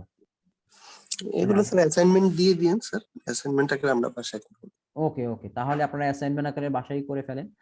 আর নেক্সট ক্লাসে আমরা ক্যাশ ফ্লোটা করব। নেক্সট ক্যাশ ফ্লো করার পরে আমরা একটা চ্যাপ্টার যাব, তারপরে লাস্টের দিকে আমরা কিছু ফাইন্যান্সিয়াল স্টেটমেন্ট অ্যানালাইসিস দেখব, কিভাবে অ্যানালাইসিস করতে হয়, যেমন comparative balance sheet, income statement কিভাবে করবেন, তারপর কমন সাইজ কিভাবে করবেন, তারপরে আপনার রেশিও করে কিভাবে ইন্টারপ্রেট করা যায়। কারণ যেহেতু আপনাদের এমবিএ, তো এখানে শুধুমাত্র ওই অনলি এগুলার মানে বে ক্যালকুলেশন করে রেখাটাই এখানে না। যদি ব্যাচেলার হয় তাহলে ঠিক ছিল, বাট কিছু আপনার অ্যানালাইসিসও শিখতে হবে, কারণ অ্যানালাইসিস না করে ইন্টারপ্রেট না করতে পারলে যেটা হবে কি, সেটা হলো হয়তো আপনার, যেহেতু আপনার ম্যানেজেরিয়াল, আপনারা তো এমবিএ করতেছেন মানে কি আপনি একটা ম্যানেজেরিয়াল পজিশনে আছেন বা যাবেন, হয়তো বা আছেন বা যাবেন, যেটাই হোক না কেন। তো এই ক্ষেত্রে আপনাদের ইন্টারপ্রেট করাটাও এখানে অনেক ইম্পর্টেন্ট। তো আমরা একটু ইন্টারপ্রিটেশনটাও দেখবো, বুঝতে পারছেন, শেষের দিকে। তো আজকে মনে হয় এই পর্যন্ত থাকবে, নাকি আমরা কি বলেন আপনারা? জি স্যার, এই পর্যন্ত রাখেন আজকে, জি স্যার। ভালো হয়। তাহলে আমাদের এইটা আপনাদের আমি দিয়ে দিব, দেওয়ার পরে আপনারা যেটা করবেন সেটা হলো যে যেটা এখানে এক্সারসাইজ আকারে আছে এগুলো কিন্তু আপনাদের করতে হবে। এখন আপনারা যদিও একটু বেশি হয়ে যায় আপনাদের জন্য যেটা মনে হচ্ছে, এখান থেকে মনে করেন, আচ্ছা আমি আপনাদের আলাদাভাবে দিয়ে দিব, যেমন আপনাদের এখান থেকে এটা একটা করলেই হবে, যেমন এখান থেকে দুইটা আছে প্রবলেম, মানে আপনি একটা প্রবলেম করলেও আমার মনে হয় এনাফ, দরকার নাই দুইটা করার। আর হলো এখানে যেমন আপনাদের এখানেও যেমন দুইটা আছে ওয়ার্কশিট, হ্যাঁ, এখান থেকেও আপনারা যেটা হলো একটা করতে পারেন। মানে এগুলো আপনাদের আমি যেগুলো দিয়েছি আপনি নরমালি এখান থেকে আপনি মানে এই টাইপের কোশ্চেনই আপনাদের এক্সামে আসতে পারে, বুঝতে পারছেন? তো এখান থেকেও আপনারা যেমন এই যে এখানে দুইটা প্রবলেম আছে, multiple income trial balance worksheet, তো আপনারা যেটা করতে পারেন সেটা হলো এখান থেকে যে এই দুইটা প্রবলেম থেকে একটা প্রবলেম আপনারা অ্যাসাইনমেন্ট আকারে করতে পারেন। যেমন আমার মনে হয় এই ওয়ার্কশিট এই যে ওকে, এইটা পরেরটা, এটা না করলেও হবে এটা। তো আপনারা এখান থেকে এই দুইটা থেকে একটা প্রবলেম করবেন, তারপরে এখান থেকে দুইটা প্রবলেম থেকে একটা প্রবলেম করবেন। আর হলো এখানে জার্নাল এন্ট্রি আছে শুধুমাত্র এখানে, হ্যাঁ এই দুইটা জার্নাল করবেন। সো এটাই হলো আপনাদের অ্যাসাইনমেন্ট, বুঝতে পারছেন সবাই? তাহলে এই দুইটা জার্নাল করবেন, কারণ দুইটা জার্নাল আলাদা আলাদা। যেমন এটা বলছে হলো আপনার পারচেজের জন্য, এটা আলাদা সেলের জন্য মোস্ট প্রবাবলি। সো যেহেতু দুইটা আলাদা সেটা এই দুইটাই করবেন। আর হলো আপনার ওয়ার্কশিট আপনার সরি জার্নালাইজ হলো প্রথমটা করবেন, দ্বিতীয়টা না করলেও হবে, এটা প্র্যাকটিস পারপাস এটা হলো। আর এখান থেকে প্রথমটা করবেন, দ্বিতীয়টা না করলেও হবে, বুঝতে পারছেন সবাই? একটা আলাদা শিটে কপি করে এটা আপলোড করে দিন স্যার, তাহলে ওকে better ওকে ওকে, আমি তাহলে এটা আমি স্পেসিফিক ভাবে আলাদা একটা শিটে অ্যাসাইনমেন্ট আকারে দিয়ে দিব। এটা আপনারা এটা অ্যাসাইনমেন্ট করবেন, বাট এটা আমি ট্রিট করব অ্যাজ এ ক্লাস টেস্ট, বুঝতে পারছেন? ক্লাস টেস্ট মানে জি, আমি এটা স্যার। না করে জি, স্যার। আপনি অ্যাসাইনমেন্ট দিয়ে দিব, ওইটা যা পাবেন ওইটা ক্লাস টেস্ট হিসেবে ট্রিট হবে। ওকে আর স্যার। আপনার একটা স্যার। প্রেজেন্টেশন মনে হয়, আপনার মানে একটা প্রেজেন্টেশন নিতে হবে শেষের দিকে, আমি টপিক দিয়ে দিব, সমস্যা নেই। Okay sir. প্রেজেন্টেশন যেটা হবে সেটা হলো আপনার প্রেজেন্টেশনটা হবে আপনার রেকর্ডেড প্রেজেন্টেশন। তার মানে হলো আমি কিছু আপনাদের টপিক দিয়ে দিব, আমাদের মিড টার্মের আগে থেকে আমরা যেটা শুরু করেছি 4-5টা আমরা 4-5টা আমি বা 6-7টা যাই হোক না কেন অ্যানালাইসিস, আমরা ফাইন্যান্সিয়াল সিস্টেম অ্যানালাইসিসটা করার পরে আমি আপনাদের কিছু টপিক দিব অ্যানালাইসিস রিলেটেড, বুঝতে পারছেন? ওই টপিকের উপরে আপনারা জাস্ট 5 মিনিটের আপনারা একটা রেকর্ডেড ভিডিও করে আপনারা ভিডিওটা আপলোড করে দিলেই হবে অ্যাসাইনমেন্ট আকারে, জাস্ট ওইটা আমি পরে মার্কিং করে দেব, বুঝতে পারছেন? জি স্যার। জি স্যার। জি ওকে, স্যার। তাহলে আজকে এই পর্যন্ত থাক। আর আপনাদের অ্যাটেন্ডেন্সটা একটু কাইন্ডলি থাকে, আমরা অ্যাটেন্ডেন্সটা একটু নিয়ে নিই, তাহলে শেষ হয়ে যাবে।